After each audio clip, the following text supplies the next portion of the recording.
லக்ஷ்மீநாதசமாரம்பாம் நாதயாமுனமத்யமாம் அஸ்மதாச்சாரியபர்யந்தாம் வந்தே குருபரம்பராம். யோ நித்யமச்சுதபதாம்புஜயுக்மருக்மவ்யாமோஹதஸ்ததிதராணி த்ரிணாயமேனே அஸ்மத்குரோர்பகவதோஸ்ய தயைகசிந்தோः ராமானுஜஸ்ய சரணௌ சரணம் பிரபத்யே. இங்கு கூடியிருக்கும் ஆஸ்திக அன்பர்கள் அனைவர் முன்னிலையிலேயும் எளிமையான புண்ணியத்தின் பலன் என்று தலைப்பில் இன்றும் நாம் எடுத்திருக்கிற பிறவி, நம் பிறவி ஒரு வரமா அல்லது அதுவே கஷ்டம் கொடுக்கக்கூடிய ஒரு சாபமா? என் பிறவி வரமா சாபமா என்பதை பற்றி நாளையும், கடைசியாக நம் வீட்டிலேயே மகாபாரதத்தில் எத்தனையோ நல்ல நிகழ்வுகள், தர்மங்கள் சொல்லப்பட்டுள்ளன. ஆனால் இந்த தலைப்பை நான் சொன்னவுடனே நம் வீட்டில் நடக்கும் சண்டையை பற்றி சொல்லப்போகிறீர்களான்னு பலரும் கேட்டனர். மகாபாரதம்னு சொன்னாலே 18 நாள் போர் தான் நினைவுக்கு வர வேண்டுமா? அல்லது அண்ணன் தம்பி சண்டை தான் நினைவுக்கு வர வேண்டுமா? கீதை முழுக்க அதில் தான் உள்ளது. சஹஸ்ரநாமம் முழுக்க அதில் தான் உள்ளது. மோக்ஷ தர்மம், ஆபத் தர்மம், ராஜதர்மம், சாந்தி பருவத்தில் அவ்வளோ விஷயங்களை பீஷ்மர் உபதேசித்தார். இதை எதையுமே நம் வீட்டில் எப்படி கடைப்பிடிக்கலாம்னு சொல்ல போகிறீர்களான்னு யாரும் கேட்கவில்லை. ஆனால் கேட்டதே வீட்டில் நடக்கும் சண்டையை பற்றி பேசப் போகிறீர்களா? இதே ராமாயணம், நம் வீட்டில் ராமாயணம்னு சொல்லியிருந்தால் இந்த கேள்வி வந்திருக்காது. ஏன்னா அந்த சண்டையை பற்றி யாரும் பெரிசாக நினைப்பதில்லை. அங்கே அண்ணன் தம்பிகளுக்குள் சண்டை இருந்ததே இல்லை. இத்தனைக்கு அந்த 4 பேருக்குள்ளும் இருந்ததில்லை, பாண்டவர்கள் 5 இருந்ததில்லை. ஒன்று விட்ட அண்ணன் தம்பிகளுக்குள்ளதான் சண்டை இருந்தது. ஆனாலும் எல்லார் உள்ளத்திலையும் அதுதான் மீதூர்ந்து இருக்கிறது. இதை பார்க்கும்போது என்ன தோணும்? நம் கண் ஒரு பொருளை பார்க்கும்போது அதில் இருக்க நன்மையை கிரகிக்கிறதா அல்லது அதில் இருக்கக்கூடிய தீமையை கிரகிக்கிறதான்னு பார்த்தால் முதலில் தீமைதான் கண்ணில் படுகிறது. அதற்கப்புறம் அதை செய்பவர், நாம் பண்ண நல்லதெல்லாம் உங்கள் கண்ணில் படாதான்னு கேட்டால்தான் சரி போனால் போகிறதுன்னு அந்த நன்மையை பார்க்கிறோம். இல்லை என்றால் தீமைதான் கண்ணில் படும். இந்த அரங்கம் முழுக்க அநேகமாக வந்துவிட்டீர்கள். கடைசியாக 2 வரிசையில் இன்னும் ஒரு 20லேருந்து 40 பேர் வர வேண்டும். ஆனால் அதற்கு முன்னால் அமர்ந்திருக்கக்கூடிய 600 பேரும் என் கண்ணில் படமாட்டார்கள். கடைசி 2 வரைக்கு இன்னும் ஏன் வரவில்லை? வந்திருக்கலாமே, வீட்டில் என்ன பண்ணி கொண்டிருக்கிறார்கள்? இப்படி தான் தோன்றும். இது எதனால் அப்படி ஏற்படுகிறது? நம்முடைய பார்வையில் இருக்கக்கூடிய கோளாறா அல்லது புத்தியிலேயே கோளாறா? பார்வையில் கோளாறு இருக்காது, நீங்களெல்லாம் நீங்களாகத்தான் தெரிகிறீர்கள். அப்படி கோளாறு இருந்தாலும் கண்ணாடி போட்டுக்கொண்டு பார்க்க போகிறோம், தெரிந்துவிடும். ஏன் ஒருவனுக்கு சரியாக தெரியாவிட்டாலும் அடுத்தவனுக்கு தெரிந்துவிடும். ஆனால் எங்கள் கண்ணால் பார்க்கிற பார்வையில் கோளாறு இருக்காது, புத்தியால் பார்க்கும் பார்வையில் தான் கோளாறு. எந்த குணத்தோடு பார்க்கிறோம், என்ன புரிதலோடு பார்க்கிறோம், இதனால் தான் நமக்கு கோளாறுகளே ஏற்படும். இது சரிப்பட வேண்டுமென்றால் உண்மை ஞானம் ஒன்றுதான் வழி. பல விஷயங்களையும் சரிப்படுத்தி கொள்ள அதை பற்றின உண்மை அறிவு ஏற்பட்டு விடுமானால் தானே நமக்கு சுகந்தான் கிடைக்கும். எல்லாருக்கும் சுகப்பட வேணுங்கிற ஆசை உண்டு, துக்கப்பட வேணுங்கிற விருப்பம் யாருக்குமே கிடையாது. ஆனால் அந்த விருப்பப்படி நடந்து விடுகிறதான்னு பார்த்தால் சுகப்படணும்னு நினைக்கிறவனுக்கெல்லாம் அது கிடைக்கிறதில்லை. யாரும் துக்கப்பட வேண்டும்னு நினைப்பதே இல்லை. ஆனால் ஏனோ துக்கப்பட்டு கொண்டிருக்கிறோம். இதற்கெல்லாம் யாது காரணமாக இருக்கும்? அனாதி காலமாக நாம் செய்து வரக்கூடிய கர்மங்கள் தான் காரணமாக இருக்கும். நம் சனாதன தர்மத்தில் ஒத்துக்கொள்ளப்பட்ட ஒரு பொது விதி. கர்மத்தால் பிறக்கிறோம், பிறவி எடுக்கிறோம். அந்த கர்மங்களையெல்லாம் நல்ல செயல்களாலே தொலைத்து கொள்ள முடியும்.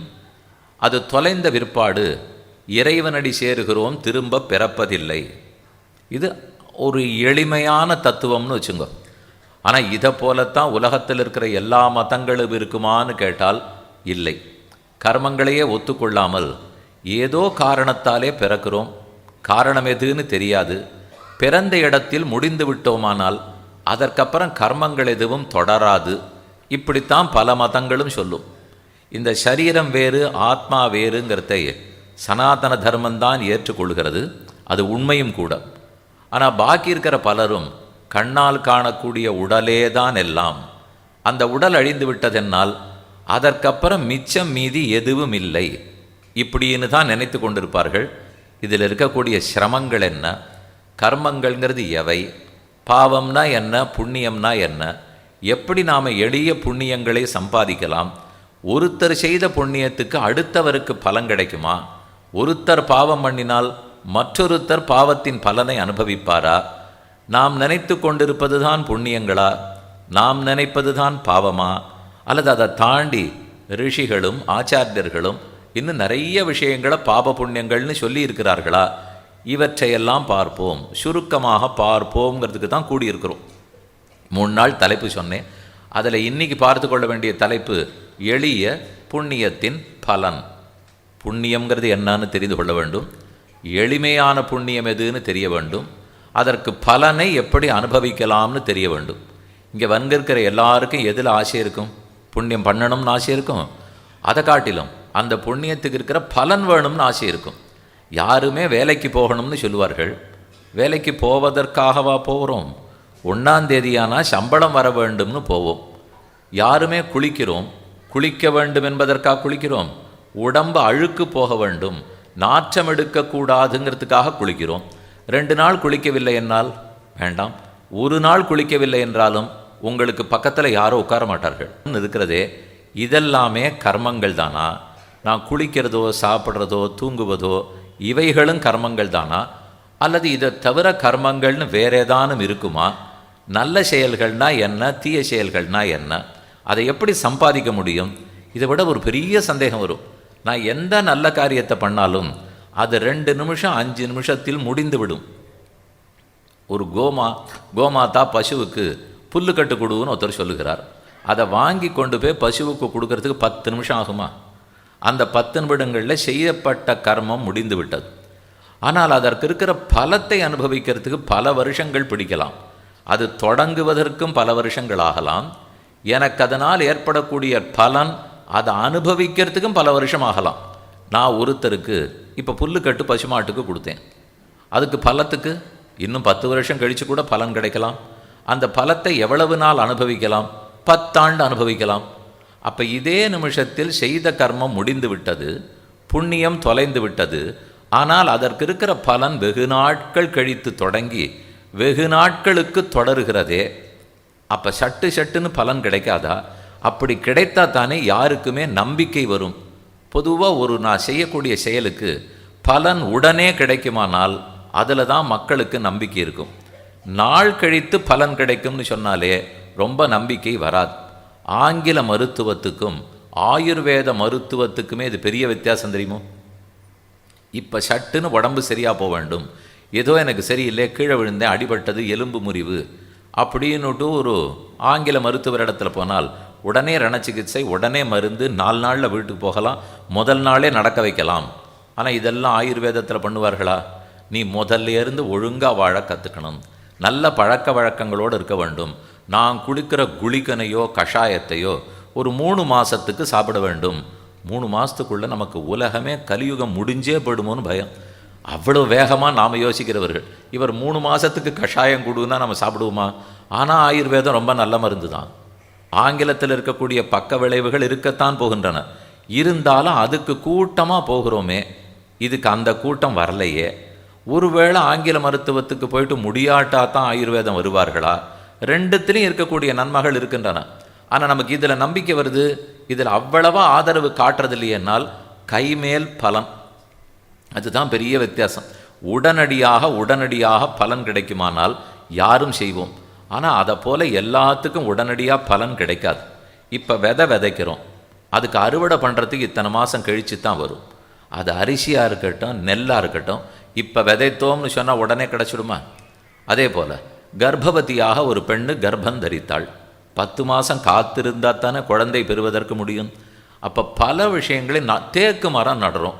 15 வருஷம் ஆனாத்தானே தேக்கு மரம் முளைச்சி கிடைக்கும். இப்படி ஒவ்வொன்றுத்துக்கும் ஒரு கால இடைவெளி சொல்லப்பட்டுள்ளது. அதுக்கு காத்து கொண்டு தான் இருக்கிறோம். ஆனால் தேக்கு மரத்தை ஒரே வருஷத்தில் கிடச்சிடும் யாரும் எதிர்பார்க்கறதில்லை. குழந்தை 2 மாதத்தில் பிறந்துவிடும் யாரும் எதிர்பார்க்கறதில்லை. ஆனால் நான் புண்ணியம் தேடினா மட்டும் பலன் உடனே கிடைக்குமா எதிர்பார்க்கிறோம். இதுக்கு யாது காரணம்னால், குழந்தைனா 10 மாதம் ஆகும்னு புரிய வைத்து விட்டார்கள். எலும்பு முறிவுன்னா 6 வாரம் ஆகும்னு புரிய வைத்து விட்டார்கள். விதைத்தான் 4 மாதம் ஆகும்னு புரிய வைத்து விட்டார்கள். ஆனால் புண்ணியத்தை பற்றி இன்னும் ஒழுங்காக புரிஞ்சிக்கலை. புரியாததுனால தான் உடனே கிடைக்குமான்னு பார்க்குறோம். இது ஒரு காரணம். மற்றொரு காரணம், வெவ்வேறு வகையான புண்ணியம் ஆளாளுக்கு தங்கள் இஷ்டத்துக்கு பண்ணலாம். இந்தந்த புண்ணியம் இப்போ பலன் கொடுக்கும், 10 வருஷத்தில் கொடுக்கும், இந்த பிறவியின் இறுதியில் கொடுக்கும், அடுத்த பிறவியில் கொடுக்கும், 10 பிறவிகள் கழித்து கூட கொடுக்கும், ஜன்மத்திலையும் கொடுக்கும், ஜன்மாந்தரத்திலையும் கொடுக்கும். இப்படி பல நாட்கள் பல யுகங்கள் தள்ளி போகிறபடியால் அதை பற்றி நமக்கு புரியவே மாட்டேன் என்கிறது. இந்த ஜென்மத்தில் பண்ணி நான் 5 வயசில் பண்ணத்துக்கு 50 வயசில் பலனாலே புரியாது. இதுக்கு மேலே நான் 3 ஜென்மங்களுக்கு முன்னாடி பண்ணத்துக்கு இப்போது பலத்தை அனுபவிக்கிறேன்னால் மறந்தே போய்விட்டதே. நான் தான் இந்த புண்ணியத்தை பண்ணேனானே தெரியாது, நான் தான் பாபத்தை பண்ணேனானே தெரியாது. ஆனால் அனுபவித்து கொண்டு இருக்கிறோம்னால் இதெல்லாம் இதில் இருக்கக்கூடிய சில சிக்கல்கள். ஓஹோன்னு சட்டம் படிக்கிறார்கள், கணக்காளர்கள் படிப்பார்கள், பொறியியல் வல்லுநர்கள் படிப்பார்கள். சிக்கல்களே இருக்காதா? படிப்பில் ஆழமான விஷயங்கள்லாம் இருக்காதா? இருக்கும். ஆழமானவர்கள் படிக்கட்டும். எளிமையாக இருக்கிறத நம்மாட்டம் எளிமையாக இருக்கிறவர்கள் படிப்போம். எளிமையாக இருக்கிறவர்களுக்கும் பலம் உண்டு, ஆழமாக தெரிந்து கொண்டவர்களுக்கும் பலம் உண்டு. அப்படின்றத பற்றி தெரிஞ்சுப்போம். ஒரு புரிதல் வரட்டும். நாமும் புண்ணியத்தை சேர்ப்போங்கிறதுக்காகத்தான் இந்த இடத்துல கூடியிருக்கிறோம். அதனால் கஷ்டமான விஷயங்கிறத நான் சொல்ல போகிறேன்னா, விஷயம் கஷ்டமாக இருக்கலாம், புண்ணியம் கஷ்டம் இல்லை. பண்ணுவது சுலபமாக பண்ணிவிடலாம், நல்லத்தையும் அனுபவிச்சு விடலாம். ஆனால் நாம் நினச்சின்னு இருக்கிறது தான் புண்ணியம்னு கணக்கு போட வேண்டாம். அதை தாண்டியும் வேறு சில புண்ணியங்கள் இருக்கின்றன, எளிதாக சேர்க்கப்பட வேண்டிய புண்ணியங்களும் இருக்கின்றன. சில கேள்விகளை நானே கேட்குறேன், பதில்களையும் நானே சொல்கிறேன். அதை நீங்களும் குறித்து வச்சுக்கோங்க. கண்டிப்பாக உங்களுக்கு அதில் சந்தேகம் வந்தால் அதற்கு என்ன உங்கள் மனசில் கேள்வி எழுகிறதோ அத்தையும் குறித்து வைத்து கொள்ளுங்கள். முடிந்த பிற்பாடு எழுதியும் கொடுங்கோ, எழுந்து நின்று கேட்கலாம். உங்களுக்கு எது வசதியாக இருக்கோ கேட்கலாம். இன்றைக்கே கேட்க முடிந்தால் கேட்கலாம், இன்றைக்கி கேட்க முடியாவிட்டாலும் நாளைக்கு கேட்கலாம். இப்போ பக்தியை பற்றி சொல்ல போகிறேன்னால் நீங்கள் கேள்வி கேளுங்கோ, நான் அவகாசமே கொடுக்க மாட்டேன். பக்தி சொல்லப்பட்டால் செய்ய வேண்டியதுதான். அதே நாம் புண்ணியத்தை பற்றி தேடணும், பாபத்தை தவிர்க்க வேண்டும். எது புண்ணியம் எது பாபம், நான் பண்ணது சரியா தப்பா, இதெல்லாம் புஸ்தகத்தில் என்ன சொல்லப்பட்டிருக்குன்னா கேட்டு தானே தெரிந்து கொண்டாக வேண்டும். அதை பற்றி சந்தேகங்களும் வந்துட்டே தான் இருக்கும். சில பாடங்கள் படித்தால் சந்தேகம் வரும், பக்தியை பற்றி சொன்னால் சந்தேகமே வராது. விதுரர் இவ்வளவு அழகாக நடந்து கொண்டார், பிரகலாதன் இப்படி நடந்து கொண்டான், துருவன் இப்படி நடந்தான்னா என்ன கேள்வி கேட்க முடியும்? நடந்தார் பார்த்து நானும் நடக்க முடியும். இதே பாபம் புண்ணியம் கர்மம் மோட்சம் ஸ்வர்க்கம் நரக்கம்னால் நான் பண்ணது சரியா நீ பண்ணது சரியா ஒவ்வொருத்தருக்காக கேள்வி வந்து கொண்டு தான் இருக்கும். அதனால் முதல்ல கொஞ்சம் நேரம் சில கேள்விகளுக்கு பதில் சொல்லுகிறேன். அதற்கப்புறம் நீங்களும் கேள்வியை தயார் பண்ணி வச்சுக்கலாம். முதல்ல பார்க்க வேண்டியது கர்மங்கள் என்றால் என்ன, கர்மம்னா என்னது, சொல்லுக்கு பொருள் என்னன்னு பார்ப்போம். அதனுடைய வகைகள் எவை, கர்மம்னு சொல்கிறதுக்கு என்னென்ன வகைகள் இருக்கும். அந்த வகை பாபம் புண்ணியம்னால் பாவங்கிற சொல்லுக்கு பொருள் என்ன, புண்ணியங்கிற சொல்லுக்கு பொருள் என்ன. தலைப்பில் இன்றைக்கி புண்ணியத்தின் பலன்தான் இருக்கிறது. ஆனால் கூடவே பாபத்தை பற்றி சொன்னாதான் புண்ணியத்தை பற்றி புரியும். முதல் புண்ணியம் எது தெரியுமோ? பாபம் செய்யாமல் இருப்பது. புண்ணியம் தேடுவதுங்கிறது கூட அடுத்தது. பாபம் சேர்க்க புண்ணியத்தை செய்யவே விடாது. ஒரு பிராயசித்தம் பண்ண சொல்கிறாருன்னு வச்சுங்க. ஒரு ஜோசியர் இடத்துல போகிறோம், அல்லது ஒரு கோவிலில் போய் கேட்குறோம், யாரோ ஒரு மகான் இருந்தார், இன்னத்தை செய்யுங்கோ, அது உங்களுக்கு இருக்கிற கஷ்டம்லாம் நீங்கும், கவலைப்படாதீங்கோ அப்படின்னு அவர் சொன்னார். அதை செய்வதற்கு நாம் போவோம்.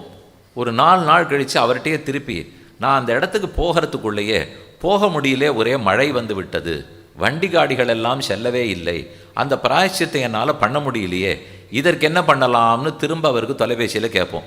அவர் என்ன தெரியுமா சொல்லுவார்? அப்போ அந்த பாபத்துக்கு பிராயஷ்சித்தம் கூட பண்ண ஓட்டாமல் ஒன்றை தடுக்கிறதுன்னுவார். பிராயஷ்சித்தம் பண்ணிவிட்டா பாபத்திலேருந்து வெளியில் வந்து விடலாம். பிராயஷ்சித்தம் பண்ணவே ஒட்டாமல் தடுத்ததென்றால் அப்போ அந்த அளவுக்கு அது வலிய பாபமாக இருக்குது. வேற எதையோ பண்ணி அந்த பிராயஷ்சித்தத்தை பண்ணுற அளவுக்கு நெருங்கணும், பண்ணணும். அப்புறம்தான் முக்கியமான இருக்கிற பாபமே தொலையும். அதனால தான் சொல்ல வந்தேன், பாபங்கள் பண்ணாமல் இருப்பது, பாபத்தை தொலைப்பது புண்ணியத்தினுடைய முதல் வகை. அந்த தீமையை விலக்கிட்டோன்னா தான் நன்மைகள் வளரும். ஒரு தாய் இருந்தாள், குழந்தைகள் அவள் பெற்றாள். அதில் ஒரு பிள்ளைக்கு ஏதோ சில தீய பழக்கங்கள் இருந்தன. அவள் முதல்ல என்ன சொல்லுவாள்? தீய பழக்கங்கள் முதல்ல போகட்டும், நல்ல பழக்கம் 10 நாள் கழித்து கூட வரட்டும். எது தீமையோ, உடலுக்கு தீமையோ, ஆத்மாவுக்கு தீமையோ, உறவுக்காரர்களுக்கு தீமையோ அதை விட்டுடட்டும். இதுதானே எந்த தாயாரும் விரும்புவாள்? இல்லை தீமை மாட்டுக்கு இருக்கட்டும், நல்லது பாட்டுக்கு சேர்த்து போவோம்னு இருந்தால் அது ஒட்டாதுங்கிறது எல்லாருக்கும் தெரியும். அதனால் புண்ணியத்தின் பலன் கிடைக்க வேண்டுமானால் புண்ணியத்தை சேர்த்து கொண்டே இருப்போம். பாபத்தை சேர்த்தத்துக்கு பிரதியா, பாபத்துக்கு எதிர்வினையாக புண்ணியத்தை சேர்த்து விடுவோம். அப்போனா நம்ம பண்ண பாபத்தினுடைய பலம் ஒட்டாமல் போயிடும்னு சிலர் கற்பனை பண்ணலாம். அது இயலாதுன்னு முதல்ல புரிஞ்சுப்போம். அப்படின்னா சில பாபங்கள் இருக்குது, இருந்துட்டு போகிறது. அந்த பாபத்தை தொலைக்கிறதுக்கு பிராயசித்தம்லாம் பண்ண வேண்டாம். அதுக்கு பதில் இன்னென்ன புண்ணியங்களை சேர்த்துட்டோம்னால் இந்த பாபமாட்டுக்கு இருக்கட்டும், அந்த புண்ணியமாட்டுக்கு சேரட்டும். இதன் கட்டத்தை அதுலேருந்து வரக்கூடிய நல்லது ஒன்றுக்கொன்று சரிப்படுத்தி விடட்டும்னு வருமானால் அப்படி சொல்லப்படவில்லை. பாபத்துக்குண்டான பலத்தை தனியாக பிராயசித்தம் பண்ணி தொலைச்சி தான் ஆகணும். அதுக்கப்புறம்தான் புண்ணியத்துக்குண்டான பலத்தை அனுபவிக்கிறதுக்கு முடியும். பாபம் இருக்க இருக்க புண்ணியத்தை பண்ணி கொண்டிருந்தால் முதல் குறை புண்ணியத்தை பண்ண விடாது. ரெண்டாவது, பண்ணியே லாபம் இருக்காது, அது பாதித்து கொண்டே இருக்கும். 2 விஷயத்தை பாருங்களேன். உடற்பயிற்சி பண்ணணும், நல்ல பழக்கங்களை வச்சுக்கணும். எனக்கு நல்ல பழக்கங்கள் இருக்கணும், உடற்பயிற்சி பண்ணணும். தப்பான ஏதோ புகைப்பிடித்தல்னு பழக்கம் இருக்கிறது, குடித்தல்ங்கிற பழக்கம் இருக்கிறது, தப்பான பொருளை சாப்பிடுதல்ங்கிற பழக்கம் இருக்கிறது. ஒரு பக்கம் இருக்கிறச்சே அடுத்த பக்கத்தில் உடற்பயிற்சி பாட்டுக்கு நான் பண்ணிகிட்டே இருக்கேன். இதை அது சரிப்படுத்தட்டும்னு சொன்னால் ஒத்து வருமா? பண்ண முடியாது இல்லையா? உடற்பயிற்சியாளரே என்ன சொல்லுவார், மருந்து கொடுக்குறவரே என்ன சொல்லுவார், கடைசி பட்சம் பாக்கி எல்லாம் கூட வேண்டாம், ஒரு சித்த மருத்துவர் இடத்துல போங்க, 2 எழுத்து பானம் கார்த்தாலையானா சாப்பிட்டா தானே நம்மளால் நகரவே முடியறது. நான் பாலை சொல்லலை, பாலில் இன்னும் கொஞ்சம் ஏதோ சேர்த்து அது ஒரு எழுத்தோ 2 எழுத்தோ ஆக்கி சாப்பிட்றோமோ இல்லையோ. என்னுடைய மருந்து வேலை செய்ய வேண்டுமானால் அதை முதலில் நிறுத்திவிட்டு வாருங்கள், அப்போ தான் மருந்து வேலை செய்யணுவர்.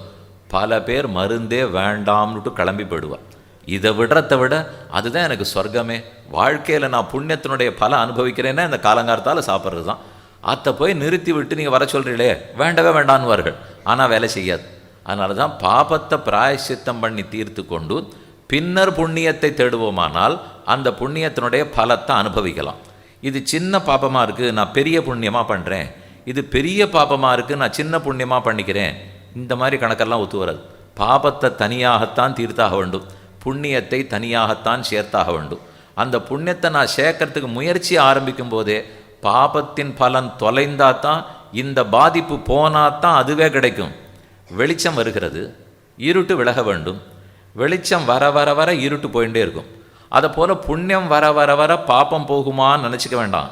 இது வெளிச்சம் வந்தால் இருட்டு போகிறா போல இல்லை. காலையில் இருட்டு இருக்கும், சூரியன் உதிக்கிறார், வெளிச்சம் வர வர இருட்டு தானே போடும். இல்லைன்னா எல்லாரும் சூரிய பகவானை நிறுத்தி வைத்து விட்டு கொஞ்சம் இரும், நீர் 6 மணிக்கு உதிக்கணும், நான் 5:50 6 மணிக்குள்ளே இருட்டெல்லாம் போக சொல்லிடுறேன், அதுக்கப்புறம் நீர் வரலாம். இப்படி யார் சொல்லுவார்கள்? அவர் வர வர இருட்டு போகும். அதை போல் புண்ணியத்தை பண்ண பண்ண பாப்பம் போகுமானால் ஓரளவு போகுங்கிறது உண்மை. ஆனாலும் பாப்பம் இருக்கிற வரைக்கும் புண்ணியத்தையே பண்ண விடாது, அது தடுத்து கொண்டே இருக்கும். கெட்டது இருக்குமானா எந்த நல்லத்தை சேர்த்தும் பிரயோஜனம் இருக்காது இல்லையா? அதனால் கெட்டதை தனியாக போக்கித்தான் ஆக வேண்டும், நல்லதை தனியாக சம்பாதித்து தான் தீர வேண்டும். கர்மங்கள் என்றால் என்ன? கர்மாங்கிற சொல்லுக்கு பொருள் என்ன? இதனுடைய வகைகள் யாவை? புண்ணியம் பாபங்கிற சொற்களுக்கு பொருள் என்ன? நான் எதுக்காக பாப புண்ணியத்தை ஒத்துக்கணும் அப்படின்னு ஒன்று இல்லவே இல்லை. நான் மறுக்கிறேனே, பாப்பமே ஒன்றும் இல்லை. இங்கே இருக்கிறதுக்குள்ள ஒரு 15 வயசு பிள்ளை இருக்காருன்னு வச்சுங்களேன், அவர் என்ன பாப்பம் புண்ணியம்னு சொன்னால் சட்டுன்னு இளமையாக இருக்கிறவாள்லாம் ஒத்துக்க மாட்டார்கள். இங்கே இருக்கிற 60 65 70 அடியனாட்டம் உட்காண்டிருக்கிறவாள்லாம் இதிலேயே பழகி இருக்க முடியும். பாபந்தான் புண்ணியந்தான் கர்மத்தினால தான் பிறந்திருக்கோம். ஏதானும் ஒரு 10 நாள் உடம்பு படுத்தினா கூட கர்மம், நான் என்ன பண்ண முடியும், பட்டுத்தானே தீர வேண்டும். நல்ல வேளை இதை படப்பட பண்ணின கர்மங்கள்லாம் தீரவானும் தீருகிறதே என்கிற அளவுக்கு நமக்கு பேச்சே பழகிருக்கு, காதலை இதையே கேட்டு பழகிட்டோம். பிறந்தது கர்மத்தாலேன்னு ஆதி காலத்திலேருந்து நமக்கு சொல்லி வைத்திருக்கிறார்கள். அதே இன்னைக்கு இருக்கக்கூடிய ஒரு இளைஞனிடத்தில் போய் நீ கர்மத்தாலே பிறந்தாயினால் யார் சொன்னா? அவர் எடுத்து விஞ்ஞான புத்தகத்தை காட்டி என் பிறப்பு எப்படி ஏற்பட்டதுன்னு அதை பார்த்து தான் சொல்ல போகிறாரே தவிர கர்மத்தால் பிறந்தாயின்னு அவர் ஒத்துக்கொள்ள மாட்டாரே. ஒருவேளை கர்மத்தை ஒத்துக்கொள்ளுபவர்களுக்குத்தான் புண்ணிய பாபத்தின் பலன், கர்மத்தை ஒத்துக்கொள்ளாதவர்களுக்கு புண்ணிய பாபத்தின் பலன் கிடைக்காதா? இது முக்கியமான கேள்வி. நான் கர்மத்தையே ஒத்துக்கலை, ஆனால் எளிய புண்ணியத்தின் பயனால் இப்போ இங்கே யாரான அந்த மாதிரிப்பட்டவர்கள் வந்து உட்கார்ந்துருப்பார்களோ? நாங்கள் கர்மம் பாப புண்ணியத்தையே ஒத்துக்கலை, ஆனால் நீர் என்னமோ எளிய புண்ணியத்தின் பலன்னு போட்டு இருக்கிறீர், என்ன சொல்லுகிறீர்னு கேட்டுவிட்டு போகலான்னு வந்தேன். யாரும் வரமாட்டார்கள். கர்மத்தையே ஒத்துக்கலைன்னா ஒத்துக்கலை, அப்போ அதன் பயனாக ஒன்றும் இருக்காது. நான் செய்யும் முயற்சியால் நான் நல்லதை அனுபவிக்கிறேன், அது இந்த பிறவி தாண்டி அடுத்த பிறவிக்கு சென்று பயன் கொடுக்கும், பிறவிக்கே காரணமாக இருக்கும். இதெல்லாம் சட்டென்று யாரும் ஏற்றுக்கொள்ள மாட்டார்கள். அப்படி ஏற்றுக்கொள்ளாதவர்களுக்கு பலன் உண்டா இல்லையா? நிச்சயமாக உண்டு. இதை பற்றி தான் முதல் கேள்விக்கு பதில் என்னன்னு பார்ப்போம். புண்ணியம் பாபம். புண்ணியம் சம்ஸ்கிருதத்தில் சொல்கிறதா இருந்தால் புண்ணியம், தமிழில் எழுதுவதா இருந்தால் புண்ணியம், சம்ஸ்கிருதத்தில் சொல்கிறதா இருந்தால் பாப்பம், தமிழில் சொல்லுவதா இருந்தால் பாவம். பான்னு இருப்பதை மாற்றி வான்னு எழுதுகிறோம். வங்காள மொழி பேசி பார்த்துருக்கிறா? கொல்கத்தா மேற்கு வங்காளமெல்லாம் இருக்கே, அங்கெல்லாம் வா சொல்ல மாட்டார்கள். வாசுதேவன் நம்ம பேர் வைப்போம், அவள் பாசுதேவ்னு தான் சொல்லுவாள். நம்ம வாசுதேவன்றத வான்னு சொன்னால் அவள் வாவே சொல்ல மாட்டார்கள், பாசுதேவ். பா பா வா பா அங்கே மாறி போடும். அது அந்த நாட்டினுடைய கலாச்சாரம், அந்த மேற்கு வங்காளத்துக்குன்னு இருக்கிறது. அதே போல் சம்ஸ்கிருதத்தில் பாப்பம்னு இருந்தால் தமிழில் பாவம்னு வரும், சம்ஸ்கிருதத்தில் புண்ணியம்னு இருந்தால் தமிழில் புண்ணியம். இண்யான்றது தமிழில் கிடையாது, அதனால தான் புண்ணியம்னு எழுதுகிறோம். அந்த சொல்லுக்கு பொருள் சொல்கிறேன். புனாதி இது புண்ணியம். புனாதி சுத்தப்படுத்தும் செயல், நம்மை சுத்தப்படுத்தக்கூடிய, புனிதத்தன்மை ஏற்படுத்தக்கூடிய, தூய்மை அடைவிக்கக்கூடிய செயல் எதுவோ, அசுத்தியை எது போக்குமோ, அழுக்கை எது களையுமோ அந்த செயல் புண்ணியம். புனாதி இது புண்ணியம், இது முதல் அர்த்தம். அடுத்தது புனகர்மணி சுபே, சுபமான செயல், இது ரெண்டாவது அர்த்தம். அசுபத்தை போக்கும், அழுக்கை போக்கும் செயல், இது முதல் பொருள். சுபமான செயல் அப்படின்னா நல்லத்தை சேர்க்கக்கூடிய செயல். அப்போ பாவம் மட்டும்தான் அழுக்கோட சம்மந்தப்பட்டதில்லை, புண்ணியமும் அழுக்கோட சம்மந்தப்பட்டது. புண்ணியம் செய்தால் அசுபத்தை எல்லாம் போக்குங்கிறார், புண்ணியம் செய்தால் சுபத்தை எல்லாம் கொடுக்குங்கிறார். அதனாலே புனாதி இது புண்ணியம், சுத்தப்படுத்தும். புனகர்மணி சுபகர்ம, சுபமான கர்மமாக கொள்ளப்படும். நான் ஒரு நல்ல செயலை செய்கிறேன், அது சுப காரியம். ஏதோ ஒரு இடத்துல போய் பெருசாக குளம் வெட்டினேன், எல்லாருக்கும் வேண்டிய தண்ணீர் அதில் கிடைக்கட்டும், நீர் ஊற்று வரட்டும்னு வச்சேன். அது இப்பெல்லாம் ஆபத்து வராமல் இருக்கட்டும்னு குளம் வெட்ட தொடங்கி விட்டார்கள். சமீபத்தில் படிச்சிருப்பீர்களோ இல்லையோ, நல்ல வேளை ஒரே மழையாக வந்ததுன்னா எங்கே தேக்கிறதுன்னு தெரியல, அதனால் புதுசாக குளம் வெட்டி வைத்தோம்.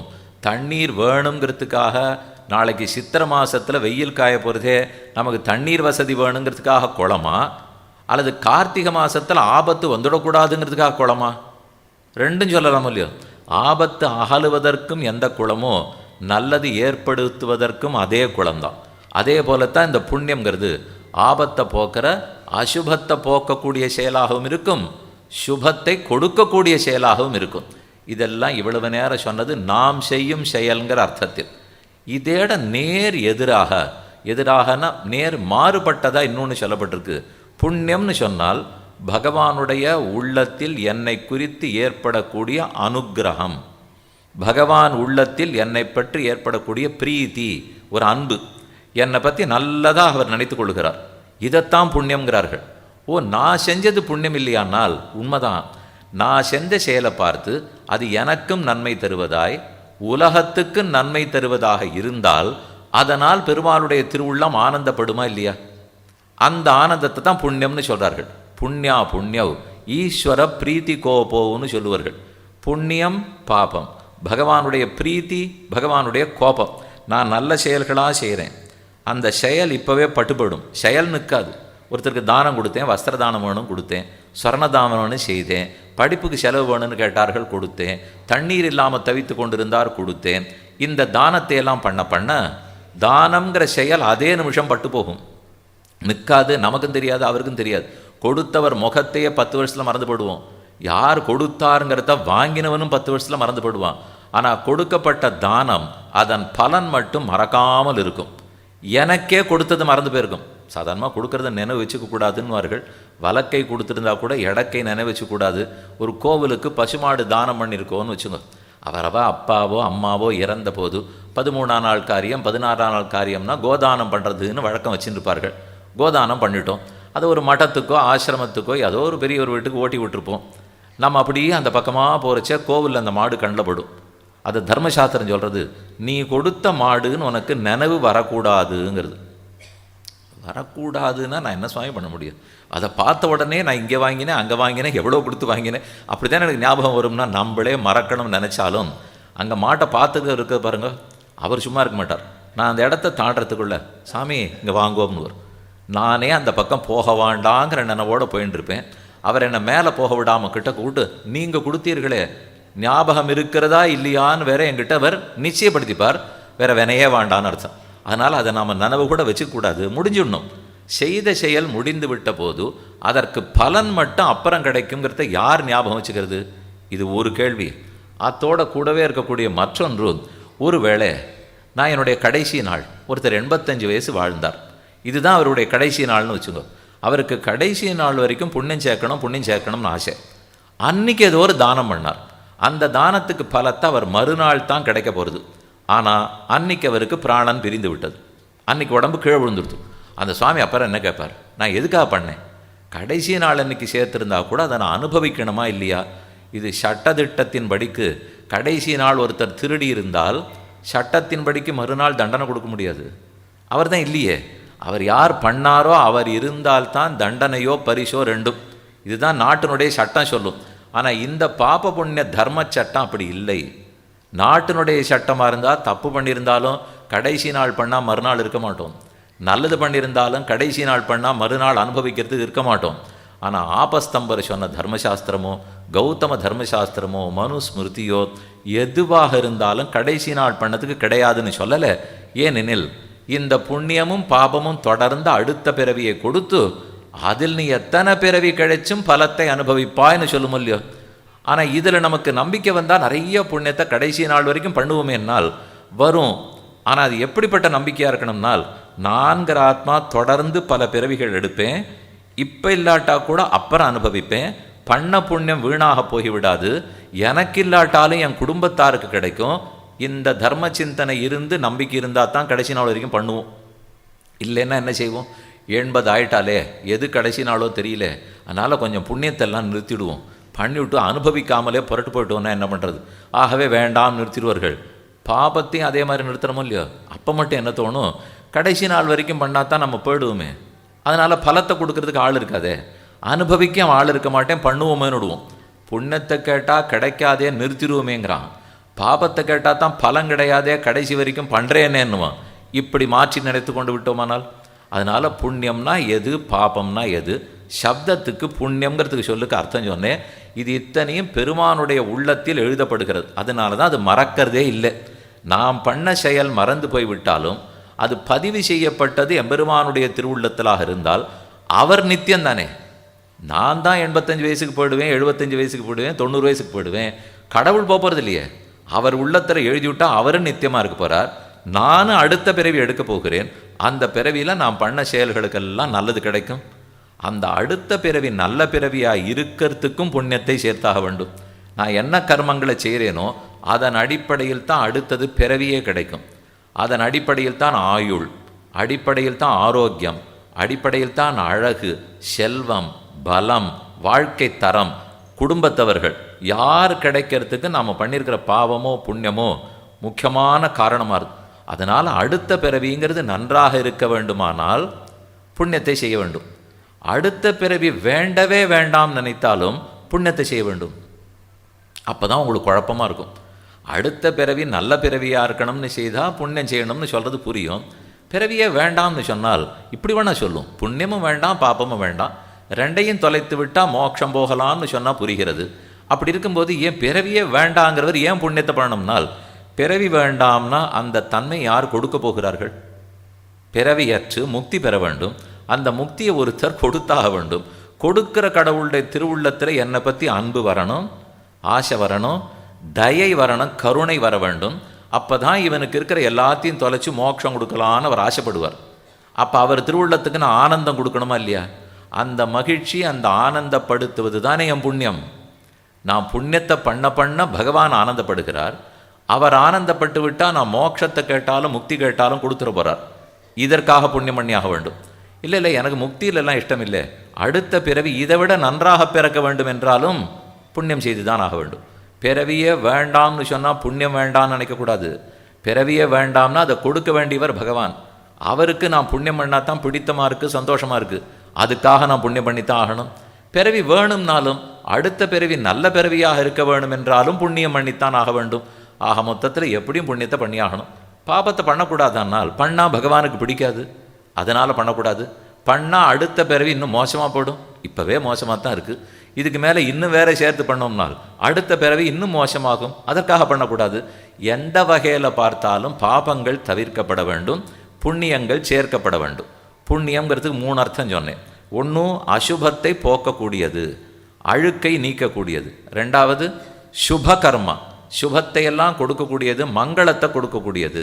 3வது பகவானுடைய உள்ளத்தில் என்னை பற்றி ஏற்படக்கூடிய பிரீத்தி, அனுகிரகம். இதெல்லாம் புண்ணியங்கிற சொல்லுக்கு அர்த்தம்.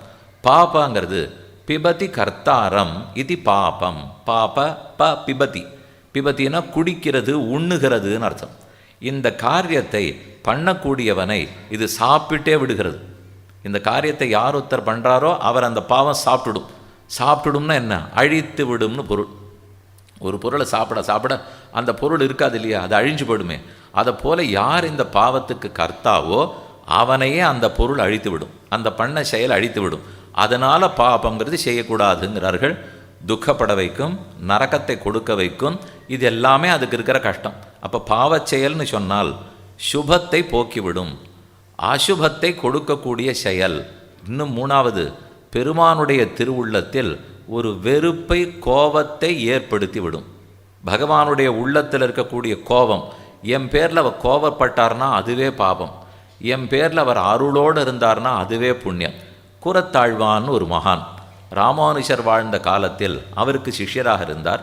அவர் எழுதி வச்சது, எது துவத்து பிரியம் ததிக புண்ணியம் அபுண்ணியம் அந்நது நானியர்த்தயோர்பவதி லக்ஷணம் அத்திரஜாத்து.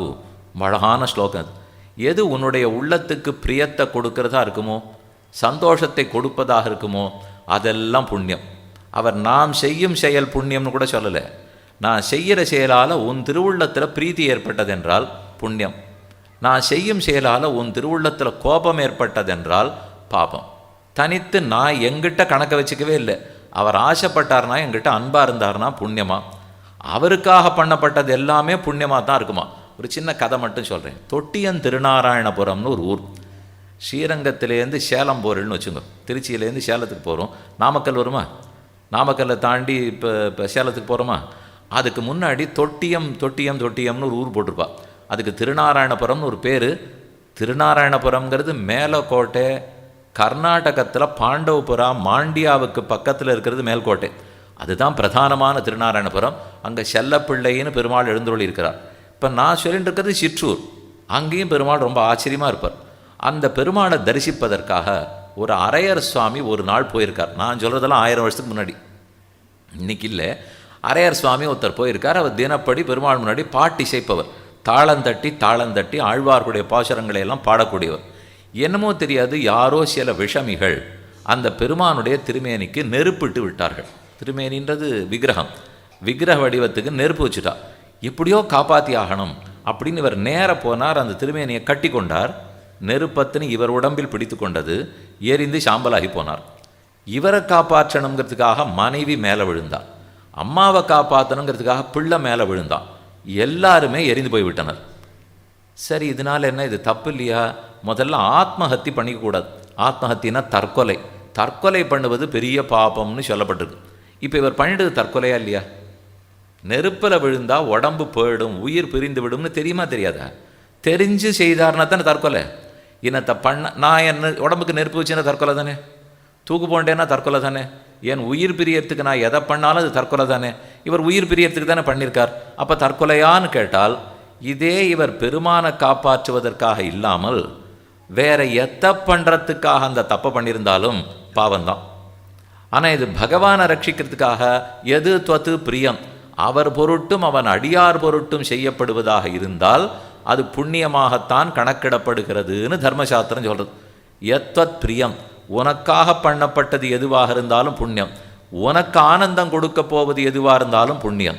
அது என்ன சுவாமி, அவருக்கு மட்டும் அந்த தனி சிறப்பு, எனக்கா பண்ணக்கூடாதா? அது அவருக்காக தான் பண்ணணுமானா கணக்கு அவர் தானே வச்சுட்டுருக்கார், நான் நீங்களுமா வச்சுட்டுருக்கோம். நான் என்ன புண்ணியம் பண்ணியிருக்கேன் பாப்பம் பண்ணியிருக்கேன்னு உலகத்திலேயே பெரிய பெரிய கணிப்பொறிகள்லாம் வந்துட்டு தெரியுமா, லட்சக்கணக்கான ரூபா போட்டு அநேகமாக எல்லாம் அமெரிக்காவில் இருக்கும், ஜப்பானில் இருக்கும், எங்கேயோ இருக்கும், பெரிய பெரிய பணிக்கு வரும். எல்லா தகவல்களும் உலகம் முழுக்க உங்களை பற்றி என்னை பற்றி. இப்போ நீங்கள் இங்கே உட்காண்டிருக்கேன்னு வெளிநாட்டில் எத்தனை பேருக்கு தெரியும் தெரியுமோ? நான் இங்கே உட்காண்டிருக்கேன்னு தெரியும். கைபேசியை வாசலில் வச்சுட்டு வந்துட்டேன்னா வாசலில் இருக்கீங்கன்னு நினச்சிக்கோம். கைபேசியை உள்ளே எடுத்துகிட்டு வந்தீங்கன்னா உள்ளே உட்காண்டு கொண்டு இருக்கிறீர்கள்னு தெரியும். இந்த அளவுக்கு எங்கேயோ கடல் கடந்த விதேசத்தில் இருக்கவா தெரிஞ்சு வச்சுருக்கா. அப்படின்னா அது எவ்வளோ பெரிய கணிப்பொறியாக இருக்க வேண்டும். இது கூட கணக்கிட முடியாதது தான் நம்முடைய பாபங்களும் புண்ணியங்களும். அது நம்ம உட்காண்டிருக்கிறத கணக்கு பண்ணலாம், உள்ளத்தில் என்ன நினைத்து கொண்டு இருக்கிறேங்கிறத அது எப்படி கணக்கு வச்சுக்கும். நான் உங்களை அடித்தா பாபம் கணக்கு வந்துடும், நான் உங்களுக்கு சந்தனம் பூசினேன்னா புண்ணியம் கணக்கு வந்துடும். ஆனால் நீங்கள் அழிந்து போக வேண்டும் நான் நினைத்தால் அந்த பாபத்தை யார் கணக்கு பண்ணுறது? உங்களுக்கு தெரியாதே. நான் இந்த குடும்பமே நன்னா இருக்கணும்னு நினைக்கிறேன், பல்லாண்டு பாடுறேன், மங்களம் மங்களம்னு சொல்கிறேன். அப்போ எனக்கு கிடைக்கிற புண்ணியம் எப்படி தெரியும்? நான் மனசாலன்னா நல்லது பண்ணியிருக்கேன். அதே போல் மனதாரவும் தீங்கு நினைக்கலாம் இல்லையா? மனதார தீங்கு நினைந்தால் நீதிபதிகளுக்கு தெரியாது, வக்கீலுக்கு தெரியாது, பக்கத்தில் இருக்கிற காவல்துறைக்கு தெரியாது. ஆனால் அதை தெரிஞ்சுக்கணுமேனால் தெரிஞ்சுக்கிறதுக்கு அந்த மனசில் நடக்கிறத தெரியற, மனசில் உட்காண்டிருக்கிற ஒருத்தருக்கு தானே அது தெரியும். வேறு யாருக்கு தெரியறதுக்கே வாய்ப்பு இல்லையே. பகவான் ஒருத்தர் தானே உள்ளத்தில் உட்காண்டிருக்கார். நம்முடைய ஹிருதய கமலத்துக்குள்ளே ஆத்மாவும் இதயத்துக்குள்ளே இருக்கார், நம்ம மனமும் இதயத்துக்குள்ளே இருக்குது, பகவான் பரமாத்மாவும் இதயத்துக்குள்ளே உட்காண்டிருக்கார். அதனால தான் ஆத்மா நினைக்கிறது கூட அவருக்கு தெரிஞ்சு விடுறது. தொண்டரடிப்பொடியாழ்வார் திருமாலைன்னு பாடினார்.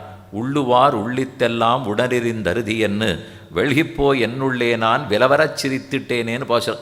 யார் யார் உள்ளத்தில் எந்தெந்த நிமிஷம் என்னென்ன நினைப்பார்களோ உடனே உடனே பகவானுக்கு தான் முதல் செய்தி போகுது. அதனாலே நான் உள்ளத்தால் ஒருத்தருக்கு குற்றம் நினைத்தா கூட அவருக்கு புரிஞ்சுவிடுறது. உள்ளத்தால் ஒன்று நன்னா இருக்கணும்னு நான் நினச்சா கூட அவருக்கு தெரிகிறது. அப்படி இருக்கிறவரிடத்துல தான் என் பாவ புண்ணிய கணக்கு இருக்கணும். இருந்தால் தான் தப்பாமல் இருக்கும். நான் ஏதானு பக்கத்து வீட்டுக்காரர்கிட்ட கொடுத்து வச்சுருந்தேன்னு வச்சுங்க, அப்படியே என்கிட்ட இருக்கிற புண்ணியமெல்லாம் அவர் கணக்குக்கு மாற்றி விடுவார், அவர்கிட்ட இருக்கிற பாப்பத்தை எல்லாத்தையும் என் கணக்குக்கு மாற்றிடுவார். அவர் முதல்ல எனக்காக இருக்கிறவர் இல்லை, அவருக்காக வாழறவர், எல்லாருக்காகவும் இருப்பவனாய், தான் மறதியற்றவனாய், அனைத்து அறிவும் ஆற்றலும் உடையவராக இருப்பவர் தான், நித்தியமாக இருப்பவர் தான் இந்த கணக்கு வைத்துக் கொள்ள வேண்டும். ஏன்னா நான் அநித்தியம், நான் இன்றைக்கி இருப்பேன் நாளைக்கு போயிடுவேன், எனக்கு வேறு பிறவி கிடச்சிரும்.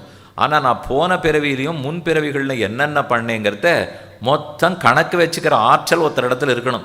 இருந்தவரிடத்துல இந்த கணக்கு இருக்குமானால் எனக்கு அது தட்டாமல் கிடைக்கும். அப்போ பாபம்னு சொன்னால் செய்பவனை உண்டு விடும், செய்பவனை அழித்து விடும். இது ஒரு பொருள். பெருமானுடைய திருவுள்ளத்தில் ஏற்படக்கூடிய நிகிரகம். நிகிரகம்னா அருளற்ற தன்மை, கோபத்தன்மை. இப்படி அவர் உள்ளத்தில் இருக்கிற பிரீத்தி, அவர் உள்ளத்தில் ஏற்படுற கோபம், இந்த ரெண்டு தான் பாபம் புண்ணியம்னு சொல்கிறார்கள்.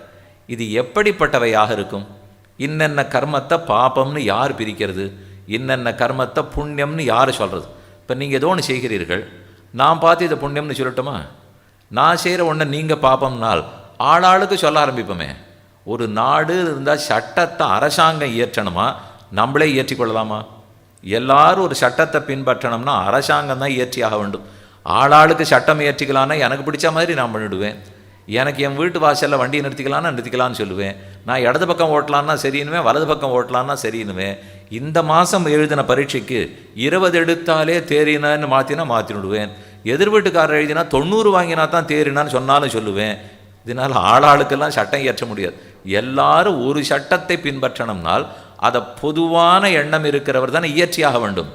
அதனால் இந்த சட்டத்தை பகவான் தான் இயற்றுகிறார். எல்லாருடைய நன்மையிலையும் ஆசை இருக்கக்கூடிய கடவுள் தர்மசாஸ்திரம்னு ஏற்படுத்துகிறார். அதிலே இதெல்லாம் விகிதம். நல்லா பிரித்து ஞாபகம் வைத்துக்கொள்க. கர்மாங்கிறது என்னென்ன வகை? விகித கர்மா, இத்த செய் அப்படின்னு சாஸ்திரம் சொல்கிறது ஒரு வகை. நிஷித்த கர்மா இத்தை செய்யாதே அப்படின்னு விளக்கிறது ரெண்டாவது வகை. அவிஹித அனிஷித்த செய்யுன்னு சொல்லாது செய்யாதுன்னு சொல்லாது, இது மூணாவது வகை. செய்யுன்னு சொல்கிற கர்மங்கள் ஒரு வகை, என் செயல்கள். இன்னென்னத்தை நீ செய்யன்னு சொல்லும், இன்னென்னத்தை நீ செய்யாதேன்னு சொல்லும். செய்யாதேன்னு சொல்லாது, செய்யணுன்னு சொல்லாது, பண்ணுன்னு சொல்லாது, பண்ணாதேன்னு சொல்லாது. அப்படிப்பட்ட கர்மங்கள் மூணாவது வகை. எதுன்னு 1 2 உதாரணம் சொன்னேன்னா உடனே உங்களுக்கு புரிஞ்சு போயிடும். பொதுவாக சட்டம் எதுன்னு சொல்லச்சே யாருக்கும் புரியாது. அந்த சட்டத்தை நாம் பண்ணுற காரியத்தில் வச்சு காட்டினா, ஓ இதுதானா, நான் நித்தியம் இது தானே பண்ணிட்டுருக்கேன் அப்படின்னு உடனே புரிஞ்சு விடுவோம். ஸ்நானம் பண்ண வேண்டும், தினப்படி ஸ்நானம் பண்ண வேண்டும், ஸ்நானம் பண்ணின பிற்பாடு தான் சாப்பிட வேண்டும், இதெல்லாம் விகித கர்மா.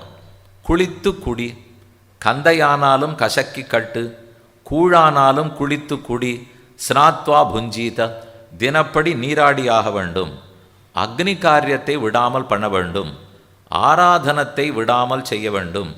இதை போல பலதும் விகிதம். விகிதம்னா பண்ணித்தான் ஆக வேண்டும். இது விகித கர்மானுவா.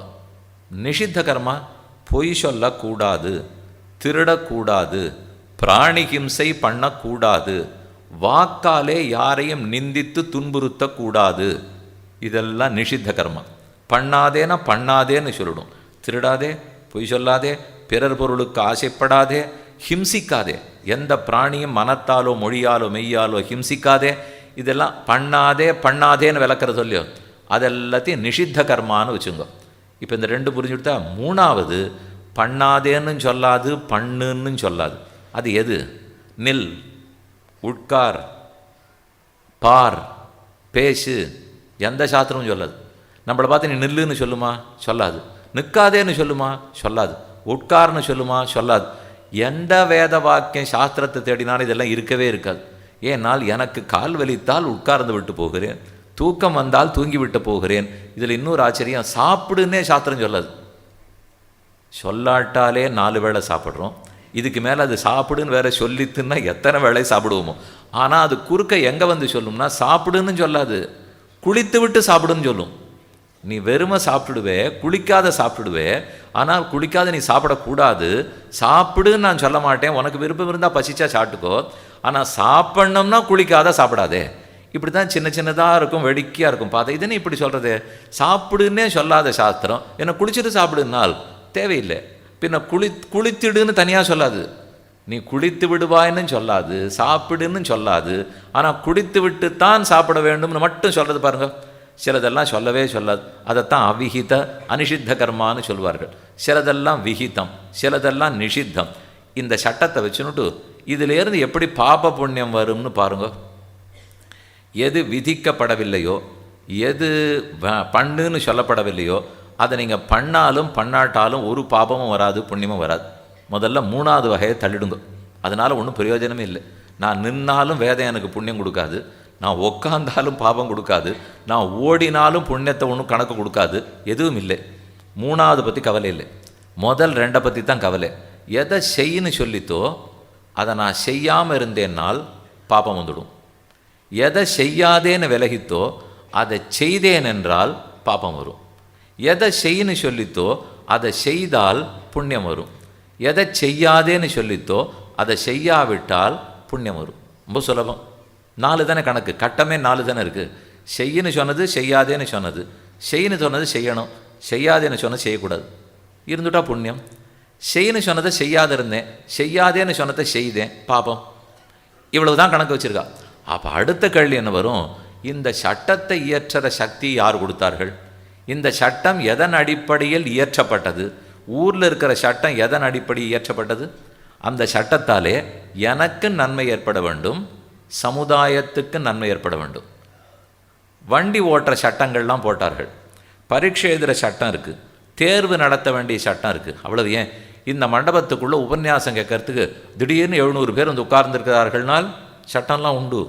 இப்போ இப்படி தான் உள்ளே வர முடியும், பொதுமக்களுக்கெல்லாம் நீங்கள் தொந்தரவெல்லாம் கொடுக்கக்கூடாது, காவல்துறையில் போய் அதுக்கு அனுமதி வாங்கிட்டு தான் வந்தாக வேண்டும், வெளியில் போகிறச்சு எப்படி இருக்கணும், கட்டடம் கட்டுறதுக்கு இங்கே ஒரு வாசல் இருக்கணும், இங்கே ஒரு வாசல் இருக்கணும், மின் தூக்கி இருக்கிற வாசலாக இருக்கணும், ஓடுறதுக்கு இருக்கணும், அதில் நெருப்பு பிடிச்சதுன்னா அதை அணைக்கிறதுக்கெல்லாம் இருக்கணும், எல்லாத்துக்கும் சட்டம் இருக்கா?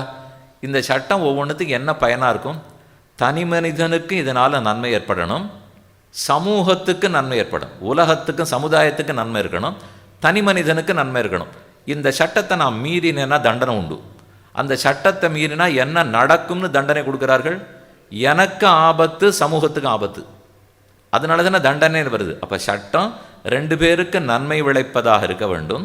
சட்டத்தை மீறினால் இருவருக்கும் தீமை ஏற்படுவதாக இருக்க வேண்டும். இதில் சில சமயத்தை சட்டத்தை மீறச்சே மட்டும் எனக்கு நன்மை ஏற்பட்டு அதனால் பிறருக்கு தீமை ஏற்படுறதா ஆயிடும். இது கொஞ்சம் கஷ்டமான வேலை. எனக்கும் தீமை பிறருக்கும் தீமைன்னா தெரிஞ்சு போடும். ஆனால் நான் எங்கேயானு கொள்ளையடிக்கிறேன்னு வச்சுங்க, அந்த கொள்ளையடித்த சொத்து எனக்கு வருமா? அப்போ அது எனக்கு நன்மை. ஆனால் யார் திருத்து கொடுத்துட்டானோ அவனுக்கு பெரிய தீமை. அப்போ நான் நன்மை அடைவதற்காக இன்னொருத்தனுக்கு தீமையை கொடுக்குறேன்னு இல்லையோ, பாபம்னு அர்த்தம். இன்னொருத்தர் தீமைக்காக நான் நன்மை, நான் சமப்பட்டேன் இப்படி வச்சுங்களேன். நான் ரொம்ப கஷ்டப்பட்டு இன்னொருத்தருக்கு நன்மையை கொடுத்தேன்னால் அது புண்ணியத்தில் சேர்ந்துடும். ஆனால் நான் நன்றாக இருக்க வேண்டும்ங்கிறதுக்காக இன்னொருத்தருக்கு கட்டம் கொடுத்துட்டேன்னால் அது பாபத்தில் சேரும். அப்போ ஒத்தருக்கொத்தர் நன்மையும் தீமையும் மாறியும் போயிடும். சட்டம் இயற்றச்சே இது எல்லாத்தையும் நினைவில் வச்சுட்டு தான் பண்ணுவார்கள். தனி மனிதனுக்கும் கஷ்டம் வராது இருக்கணும், சமுதாயத்துக்கும் கஷ்டம் வராது இருக்கணும். இந்தந்த நல்லது செய்தால் இவனுக்கு நல்லது, ஊருக்கு நல்லது, சரி அதனால் இவனுக்கு பரிசு கொடுத்துடு. இன்னென்ன நல்லது செய்தால் இவனுக்கும் தப்பு, ஊருக்கும் தப்பு, சரி அதனால் இவனுக்கு தண்டனை கொடுத்து விடுந்தானே சட்டம் இயற்றுவார்கள். அதே போலத்தான் தர்மசாஸ்திரங்கிற சட்டத்தை பகவான் ஏற்படுத்தி வச்சிருக்கார். அதன்படிக்கு விஹித கர்மா, அவிஹித கர்மா, அவிஹித அநிஷித்த. நிஷித்தான்னு ஒன்று சொல்லலாம், விஹித கர்மான்னு சொல்லுவோம். அதற்கு என்ன பலன்கிற அளவுக்கு பார்த்துட்டோம்.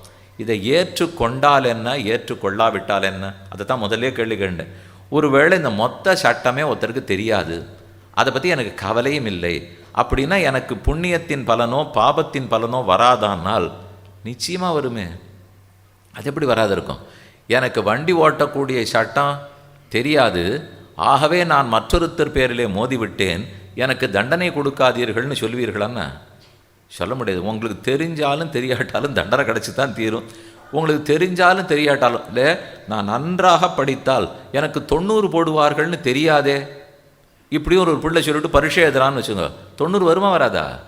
இவனுக்கு தெரியறதோ இல்லையோ, கேள்விக்கு விடை நன்னா இருந்ததுன்னா 90 வந்து தான் தீரும்.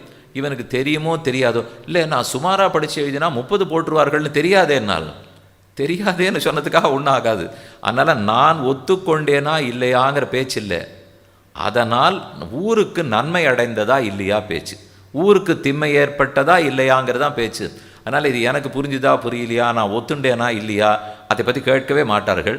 நான் ஒரு இடத்த நோக்கி நடக்கிறேன், இங்கேருந்து ஒரு மைல் தூரத்தில் ஒரு குளம் இருக்குதுன்னு வச்சுக்கோ. எனக்கு அந்த இடத்துல குளம் இருக்குதுன்னு தெரியாது, நான் மாட்டுக்கு காலார நடந்துன்னு அந்த இடத்து வரைக்கும் போனேன். குளம் வருமா வராதா? நடப்பவருக்கு இந்த திசையில் குளம் இருக்கிறதுன்னு தெரியாவிட்டால் தெரியாமல் நடந்தபடியாலே குளம் வராதுன்னு சொல்லுவீர்களாண்ணா? தெரிஞ்சோ தெரியாமலோ குளம் வந்து தான் தீரும். விளக்கேற்றி வச்சிருக்காளோ இல்லை, பெருமாளுக்கு விளக்கேற்றிருப்பா. நான் போய் இந்த நெருப்பை தொடுறேன், தொட்டால் சட்டுன்னு சுடும், உடனே கையை எடுக்கிறேன்.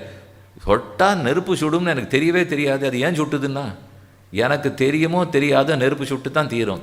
அதை போல் நான் வேணுமோ வேண்டாமோ குளத்தை நோக்கி நடந்தேன்னா குளம் வந்து தான் தீரும். நன்றாக படித்து பரீட்சை எழுதியிருந்தேன்னா 90 வந்து தான் தீரும். இது எதுவுமே நான் ஒத்துக்கொள்ள வேண்டிய தேவையே இல்லை. அப்படின்னா எங்களையும் விட்டுடுங்களேன் சுவாமி, புண்ணியம் பாவத்தை பற்றி நாங்களும் ஒத்துக்க வேண்டாம். என்னால் ஒத்துக்கலைன்னா என்ன ஆகும்? அதை பண்ணணுங்கிற விருப்பமே வராதே. இந்த நல்லதை பண்ணால் இந்த புண்ணியம் கிடைக்கும்னு தெரிந்தால்தான் இதை நாம் பண்ணி அதை சம்பாதிக்கலான்னு தோணும். வேலைக்கு போனால் சம்பளம் வரும்னு தெரியாட்டா யார் வேலைக்கு போகமாட்டேன். அதனால் இன்னும் தப்பை பண்ணால் இன்னும் தண்டனை கிடைக்கும்னு தெரிந்தால்தான் தப்பு பண்ணாத இருப்பேன். இந்த நல்லது பண்ணால் இந்த பரிசு கிடைக்கும்னு தெரிந்தால் தான் நல்லதை பண்ணுவேன். அதனால் இது தெரிவதுங்கிறது மிக முக்கியமாகிறது. ஆனால் ரொம்ப தெரியறதில்லை. நிறைய புஸ்தகங்கள் இருக்குது, அத்தனை யார் படிக்கிறது? அந்த நாள்லலாம் தர்மசாஸ்திரம் படிக்கிறதுன்னு ஒன்று வச்சுன்னு இருந்தோம். இப்போ அது இல்லவே இல்லை. புண்ணியம் புண்ணியம்னு பேசிக்கிறோமே தவிர புண்ணியத்தை சம்பாதிக்கணும்னா இன்னென்ன பண்ணு உனக்கு கிடைக்கும்னு சொல்லணுமே, சொல்கிறதுக்கு புஸ்தகங்கள் இருக்குண்ணா. ஆனால் அந்த புஸ்தகத்தை வாங்கணும், நான் படிக்கணும். 3வது முன்னாடிலாம் 5 வயசில் குழந்தைய கொண்டு போய் சேர்த்துருந்தோம். இப்போ 2.5 வயசுக்கே கொண்டு போய் சேர்க்க ஆரம்பித்தாகி விட்டது. அந்த 2.5 வயசாவது வீட்டில் உட்காந்து எதான்னு சொல்லிக் கொடுக்கலாமா? ஒரு திருப்பலாண்டு சொல்லலாம், திருப்பாவை சொல்லலாம், ஏதோ 2 பாட்டு சொல்லிக் கொடு. அதுக்கும் வழி இல்லை. அதுக்கு 2.5வது வயசு கர்ப்பத்தில் இருக்கிறச்சே சேர்த்துருவா போல் இருக்கு. இப்போவாது ஏதோ 5 வயசில் சேர்க்கறது 3 வயசில் இருக்குது. இனிமேல் கர்ப்பம் தரித்தவுடன் பள்ளிக்கூடத்தில் பதிவு செய்து கொள்ளுங்கள், அப்போ தான் உங்களுக்கு இடம் கிடைக்கும். கொண்டு போய் சேர்த்துட்டோம். அதுக்கப்புறம் அவன் வெளியில் வரைச்ச 22 வயசாகுது. மேல் படிப்பு முனைவர் பட்டம் வாங்கினோம்னா 26. ஆஞ்சி ஓஞ்சி போடுவோம். இதுக்கப்புறம் எங்கே நான் தர்மசாஸ்திரத்தை பற்றி சொல்லிக் கொடுக்குறது? உள்ள சாஸ்திரத்துக்கே வழி இல்லை. படித்து வேலைக்கு போய் குடும்பத்தாகி காப்பாற்றி குழந்தைகளை பெற்று அவர்களை வழிவகுத்து இதெல்லாம் ரொம்பவே கட்டமாகப்படும். நல்ல தர்மசாஸ்திரங்கிறது இருக்கிறது. அந்த சட்டத்தை புரிந்து கொண்டு நாம் செய்தோம்னா எவ்வளவு நன்மை, மேலும் புண்ணியத்தை சேர்க்கறதுக்கு வழி உண்டு. சரி, அவ்வளவெல்லாம் முடியலையா? அதனால தான் தலைப்பில் எளிமையான புண்ணியம்னு போட்டிருக்கு. தர்மசாஸ்திரத்தில் சொன்னபடி புண்ணியத்துக்கெல்லாம் கூட போக வேண்டாம். எளிமையாக அன்றாட வாழ்க்கையில் நம்ம என்ன சேர்க்கலான்னு பார்ப்போம். கர்மம்னு சொல்லும்போது 3 வகையான பொருள் அது வழங்கப்படுகிறது. பாபம் புண்ணியம்னு சொல்கிறோமே, அதை சேர்த்தா தான் கர்மம். பாபமும் கர்மந்தான், புண்ணியமும் கர்மந்தான். நாம் பாபம் மட்டும்தான் கர்மம், புண்ணியங்கிறது வேறே நினச்சிருப்போம். புண்ணியமும் கர்மம், பாபமும் கர்மம். ஆனால் இந்த ரெண்டுத்துக்கு வேறுபாடு சேர்த்து என்ன சொல்வார்கள்? இது நான் பண்ண கர்மம் இப்படின்னா என்ன அர்த்தம்? கர்மயோகம் என்ற என்ன அர்த்தம்? இந்த கர்மங்களை செய்தே தீர வேண்டும் அப்படின்னா என்ன அர்த்தம்? 3 இடத்துல இப்போ கர்மம்னு சொல்லியிருக்கேன். இதுவா என்னுடைய முன்வெனே ரொம்ப நாளாக நான் சேர்த்து வச்ச கர்மம் அப்படிங்கிற கர்ம சொல்லுக்கு அர்த்தம் என்ன? கர்மயோகம் கர்மயோகம்னு கண்ணன் கீதையில் சொல்கிறாரே, அந்த கர்மயோகங்கிற சொல்லுக்கு பொருள் என்ன? அங்கேயும் அதே சொல் தான் இருக்குது, கர்மாங்கிற சொல் தான் இருக்குது. 3வது நித்திய கர்மா, நித்தியப்படி உன் கர்மங்களை நீ செய்ய வேண்டும்னுவார்கள். அந்த கர்மான்னா என்ன? பழைய நாள்லேருந்து நான் சேர்த்து வச்சிருக்கிற நல்ல செயல்கள் தீய செயல்கள் அதன் பலத்தை அனுபவிக்க வேணும். நல்லத்துக்கு பலமாக சுகத்தையும் தீயதுக்கு பலமாக துக்கத்தையும் கிடைக்கும். அந்த செயல்களைத்தான் கர்மங்கள்னு சொல்லுவோம். தமிழில் முன்வினைன்னு போட்டுங்க. நான் ரொம்ப கர்மம்னா வினை, வினைனாலே பாபம் நினைக்கக்கூடாது. புண்ணியம்னாலும் வினை தான், பாபம்னாலும் வினை தான். நாற்றம் நல்ல சொல். ஆனால் நான் சொன்ன உடனே நீங்கள் எல்லோரும் கையெடுத்துட்டு போய்ட்டு மூக்கில் பிடிச்சிப்பா. நான் நாற்றம்னு தானே சொன்னேன். நாற்றம்னு ஒன்று ஏதோ துர்நாற்றம் அடிக்கிறது நீங்களாக நினைத்து கொண்டு தானாக கை போய் மூக்க பிடிச்சிக்கும். ஆனால் ஆண்டாள் பாசுரத்தில் நாற்றத்துழாய்முடி நாராயணன் நம்மால் போற்ற பரதரும் புண்ணியனால்னு பாட்டு. நல்ல துளசி வாசனை வீசுகிறதே, நாராயணன் கோகுலத்தில் இருக்கிறான்னு ஆண்டாள் கூறுகிறாள். அங்கே துளசி வாசனைங்கிறதுக்கு நாற்றத்துழாயின்னு இருக்குது. நாற்றம்னு சொன்னால் வாசனைன்னு அர்த்தம், அவ்வளவுதான். அது நாமா துர்வாசனேன்னு சேர்த்து அர்த்தம் பண்ணிக்கூடாது. நறுநாற்றம் துர்நாற்றம், நாற்றங்கிறத 2ஆக பிரிக்கணும். நறுநாற்றம்னு சொன்னால் நல்ல வாசனைன்னு அர்த்தம், இல்லைன்னா வெறும் வாசனைன்னு அர்த்தம். துர்நாற்றம்னு சொன்னால் தான் தீய கந்தம், தீய வாசனைன்னு பொருள்படும். அதை போல் வினைன்னு சொன்னாலே தப்புன்னு நினச்சிக்க வேண்டாம். நல்வினை தீவினை, நல்வினைன்னு சொன்னால் புண்ணியம், தீவினைன்னு சொன்னால் பாபம். இந்த ரெண்டையும் சேர்ந்து தான் அனாதிகால கர்மம்னுவார்கள். அனாதியாக என்னைக்கு தொடங்கித்துன்னே தெரியாமல் கர்மங்களை சேர்த்து கொண்டே வந்திருக்கிறேன்னா அதுதான் முன் செய்த வினை. முன் செய்த வினை முதல். 2வது கர்ம யோகம்னா என்ன? யாகம் பண்ணுதல், யஜ்ஞம் பண்ணுதல், தபஸ் பண்ணுதல், தானம் பண்ணுதல், இதெல்லாத்தையும் கண்ணன் கீதையில் சொல்லியிருக்கிற மாதிரி பண்ணி பக்தி அடைதல், இதைத்தான் கர்ம யோகம். யோகம்னா மார்க்கம்னு அர்த்தம். யோகம்னா இதுதான் சரியான பாதை. கர்மயோகம்னா செய்து செய்து பாதையில் சென்று பக்தி அடைவது. அப்போ கர்மமாகிற பாதையில் சென்று அடைவது. இது தப்புன்னு நினச்சிக்க வேண்டாம். யாகம் பண்ணுறது, யஜ்ஞம் பண்ணுறது, தவம் பண்ணுறது, தானம் பண்ணுறது, இது எல்லாமே கர்ம யோகம். ஆனால் அது புலன்களை அடக்கி செய்யப்பட்டதாக இருக்க வேண்டும். இது கர்ம யோகம்ங்கிற இடத்துல இருக்கிற கர்ம சொல். 3வது கர்மம்னா நான் அன்றாடம் செய்ய வேண்டிய கர்மங்கள். உனக்குன்னு விதிக்கப்பட்ட கர்மங்களை செய்தியானா மோட்சம் போலான்னுவா. இது என்ன சுவாமி புதுசாக இருக்குது, கர்மம் கூடாதுன்னு எவ்வளோ நேரம் சொன்னீர், பண்ணலாமான்னால் இந்த கர்மத்தை 3 வகையாக பிரிப்பார்கள். நித்திய கர்மா, நைமித்திக கர்மா, காமிய கர்மான்னு 3. புண்ணியத்திலேயே 3 வகை. நித்தியமாக சேர்க்க வேண்டிய புண்ணியம், நைமித்திகமாக சேர்க்க வேண்டிய புண்ணியம், காமியமாக விருப்பப்பட்டு சேர்க்க வேண்டியது. முதல்ல 3வது சொல்லிடுறேன். குழந்தை பிறக்கணுங்கிறதுக்காக தசரதர் புத்திரகாமேஷ்டி யாகம் பண்ணினார். கேள்விப்பட்டிருக்கீங்களா? அது பண்ணித்தானே குழந்தை பிறந்தது. அந்த இஷ்டி புத்திர காம இஷ்டி, பிள்ளை பெற வேணுங்கிற விருப்பத்தோடு செய்யப்பட்ட யாகம். இதுதான் ஒரு விருப்பத்தை நிறைவேற்றத்துக்காக செய்கிற யாகம். கல்யாணமே ஆகலையா, ஏதோ தடங்கல் இருக்கான், ஹோமம் பண்ணால் சரியாக போடும்னு சொன்னார்கள். தீராத வியாதி பிடித்து வாட்டுகிறதாம், ஒரு மிருத்யுஞ்சய ஹோமம் பண்ணணும், ஆரோக்கியத்துக்கு ஹோமம் பண்ணணும்னு சொன்னார்கள்லாம் பண்ணுற பாருங்க. இது எல்லாமே காமிய கர்மம். இதை போல் சொர்க்கம் போகிறதுக்கு ஜோதிஷ்டோமம்னு ஒன்று இருக்குது, சொத்து பத்து நிறையா கிடைக்கிறதுக்கு வாயவியம்னு ஒன்று இருக்குது, விரோதி தொலைஞ்சு போகிறதுக்கு சேனையாகம்னு ஒன்று இருக்குது. இது உடனே அதை மட்டும் எதுன்னு வந்து எங்கிட்ட கேட்க வேண்டாம். மற்றது எல்லாத்தையும் பண்ணுற சமயத்துக்கு பார்ப்போம், இது எதையும் பண்ணணும்னு நான் சொல்லவும் வரல, வேண்டாம். நல்ல சொத்து பத்தெல்லாம் வேணுமா, வாயவ்ய யாகம். அப்படின்னா காற்று கடவுள் வாயு பகவானை குறித்து ஒரு யாகம். ஓஹோன்னு செல்லம் சேருமா. ஒரு சூறாவளி காற்றடிச்சதுன்னா ஊரில் இருக்கிற எல்லா குப்பை சத்தையும் ஒரே இடத்துல கொண்டு வந்து சேர்க்கும் இல்லையா. அதை போல் நான் இந்த யாகம் பண்ணேன்னா யார்கிட்ட சொத்து இருக்கோ எல்லாம் என் வீட்டு கஜானாவுக்கு வந்துடுமா. இப்படி தான் வாயவ்ய யாகம். சேனை யாகம், மேலே ஒரு பருந்து, சேனம்னா பருந்து, அந்த பருந்து கீழே ஒரு பிள்ளை தின்பண்டம் ஏதோ மைசூர் பாக்கு வச்சுன்னு இருக்கு. அது மேலேருந்து கீழே பார்த்தா கழுகு பார்வையா வேகமாக கீழே இறந்து இந்த குழந்தைக்கு தெரியவே தெரியாது, பிடிங்கின்னு போயிடும். அதை போல் என்னுடைய பகைவனின் உயிர் சட்டுன்னு போயிடுமா. அதுக்காகத்தான் சேனை யாகம். புத்திரகாமேஷ்டி, குழந்தை பிறக்கிறதுக்கு. ஸ்வர்க்கம் இஷ்டி ஸ்வர்காமோ யஜேத ஜோதிஷ்டோமேன ஸ்வர்காமோ யஜேத, ஜோதிஷ்டோம யாகம் பண்ணவன் சொர்க்கத்துக்கு போகிறான். இது எல்லாமே காமிய கர்மா. இதை பண்ணித்தான் தீரணும்னு சாஸ்திரம் சொல்லவே சொல்லாது. உனக்கு விருப்பம் இருந்தால் வழி சொல்லியிருக்கேன், வேணும்னா பண்ணினா பலன் கிடைக்கும். பண்ணணும்லாம் விருப்பம் இருக்காது. இத்தனைக்கு நம்ம மகான்கள் ஆச்சாரியர்கள் அத்தனை பேரும் இதை பண்ணாதேன்னுவார்கள். இந்த விருப்பத்தெல்லாம் வளர்த்துண்டு கர்மங்கள்லாம் பண்ணாதே. என்ன சொர்க்கம் வரைக்கும் போய் என்ன சாதிக்க போகிறே, முக்தியை கேட்டுத்தான் நீ எதையுமே செய்ய வேண்டும். இந்த சின்னத்துக்கெல்லாம் ஆசைப்படாதேன்னு சொல்லிட்டே இருப்பார்கள். நமக்கு ஒரு 30-40 வயசு வரைக்கும் இந்த ஆசையெல்லாம் விடாது. எத்தையோ பண்ணி பார்ப்போம். அதுவே நமக்கு 50, 60, 70ன்னு போகிறச்சே இதெல்லாம் பண்ணி ஒரு லாபம் இல்லை. விரோதி போனால் இன்னொருத்தன் வரப்போகிறான், இந்த சொத்து இருந்தால் இன்னொரு சொத்து இல்லைன்னு தோண போகிறது. இதெல்லாம் பிள்ளை இந்த பொண்ணை பிறந்தா இன்னொரு பொண்ணு போகக்கூடாதான்னு தோணும், பொண்ணு பிறந்தா பிள்ளையான்னு தோணும். இப்படியே தான் தோணிட்டு இருக்கிறது. வேண்டாம் அப்படின்னு நாள்பட நமக்கு புரிதல் வரும். கொஞ்சம் நாளாகிவிடும். யாருக்காக தான் அந்த புரிதல் ஒரு நாள் வரும். இது காமிய கர்மா. பாக்கி 2 நித்திய கர்மா, நைமித்திய கர்மா. சந்தியாவந்தனம் பண்ண வேண்டும், அக்னி ஆராதிக்க வேண்டும், தகப்பனாருடைய ஆண்டு திதி அம்மாவுடைய ஆண்டு திதி பண்ண வேண்டும், அமாவாசை மாச பிரவேசந்தோறும் தர்ப்பணம் பண்ணியாக வேண்டும், தானம் கொடுத்தாக வேண்டும். இதெல்லாம் நித்தியமே பண்ண வேண்டியது. நித்யா நைமித்திகான்னு 2ஆக பிரித்தீர்கள் என்னால் நித்திய கர்மா தினமும் பண்ண வேண்டியது.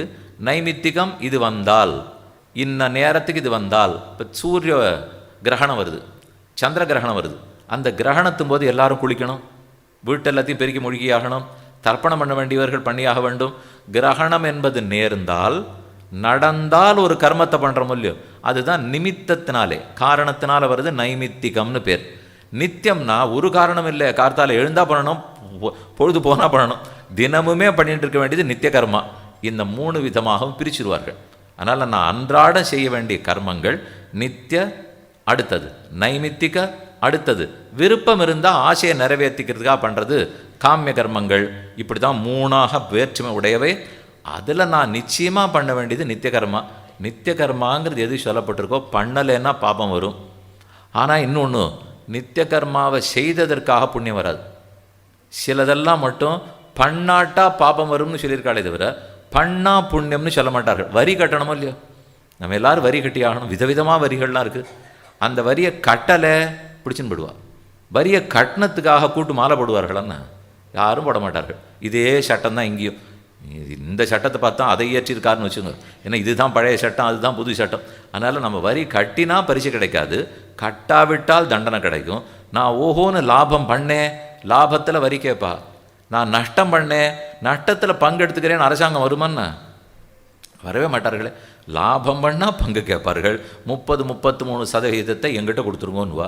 நஷ்டம் பண்ணேன்னால் பரவாயில்ல, ரொம்ப தப்பாக பண்ணிவிட்ட போல் இருக்கு, அதுக்காக நீ இப்போ 1 கோடி ரூபாய் நஷ்டம்னா 33 லட்சம் நான் உனக்கு தரேன், ஒத்துரு தர மாட்டார்கள். அதே தான் சட்டம். அதை போல் இங்கேயும் பார்த்துங்க. இந்த கர்மங்களெல்லாம் செய்தால் அதுக்குன்னு புண்ணியம் வராது. ஆனால் செய்யாத விட்டுட்டோம்னால் ஆனால் பாபங்கள் வரும். இந்த கணக்குகளை பார்த்து கொண்டு தான் நம்ம புண்ணியத்தை சேர்த்தாகணும்.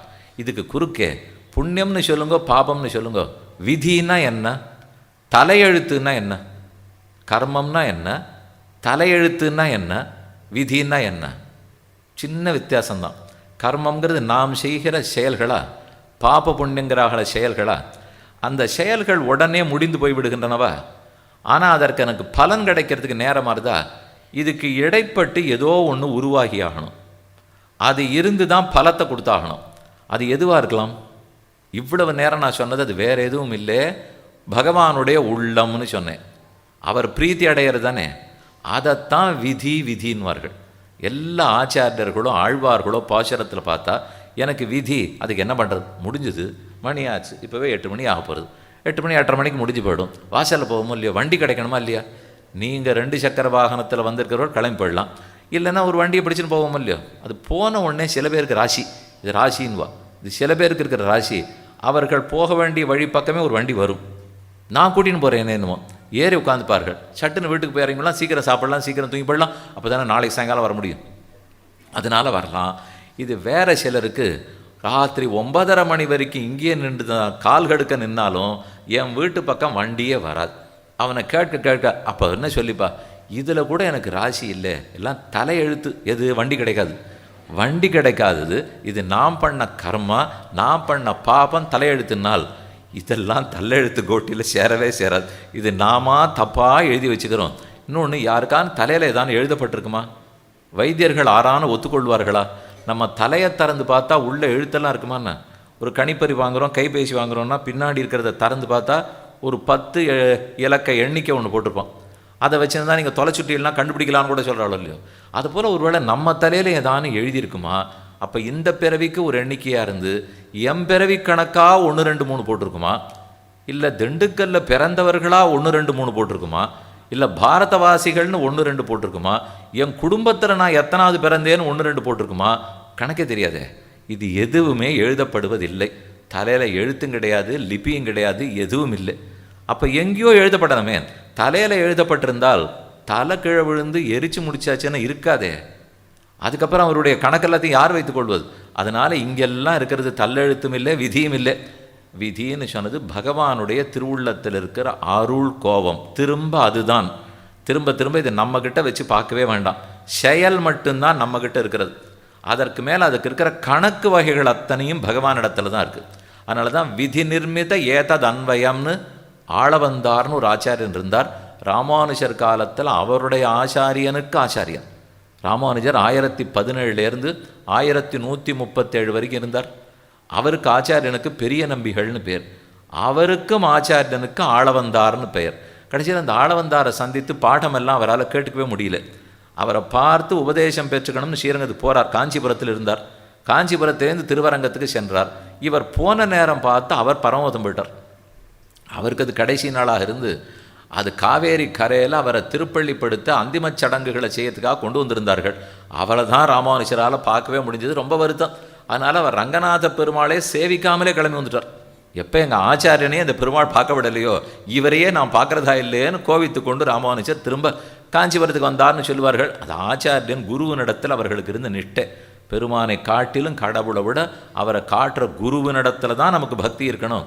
அது இருந்ததுன்னா தானே பகவானே நமக்கு அனுகிரகம் புரிஞ்சுடுவார்னு அது அவர்களுக்கு இருக்கிற அந்திமோபாய நிஷ்டை, சரமபர்வ நிஷ்டைன்னு சொல்லுவார்கள். ஏன் சொல்ல வந்து அந்த ஆளவந்தார் சொல்கிறார், விதி நிர்மித ஏதத் அன்வயம், விதியாலே ஏற்படுத்தப்பட்ட கடவுளுக்கும் எனக்கும் உண்டான சம்பந்தம்னு அவர் சொல்கிறார். எனக்கும் பெருமானுக்கும் தொடர்பு இருக்குது.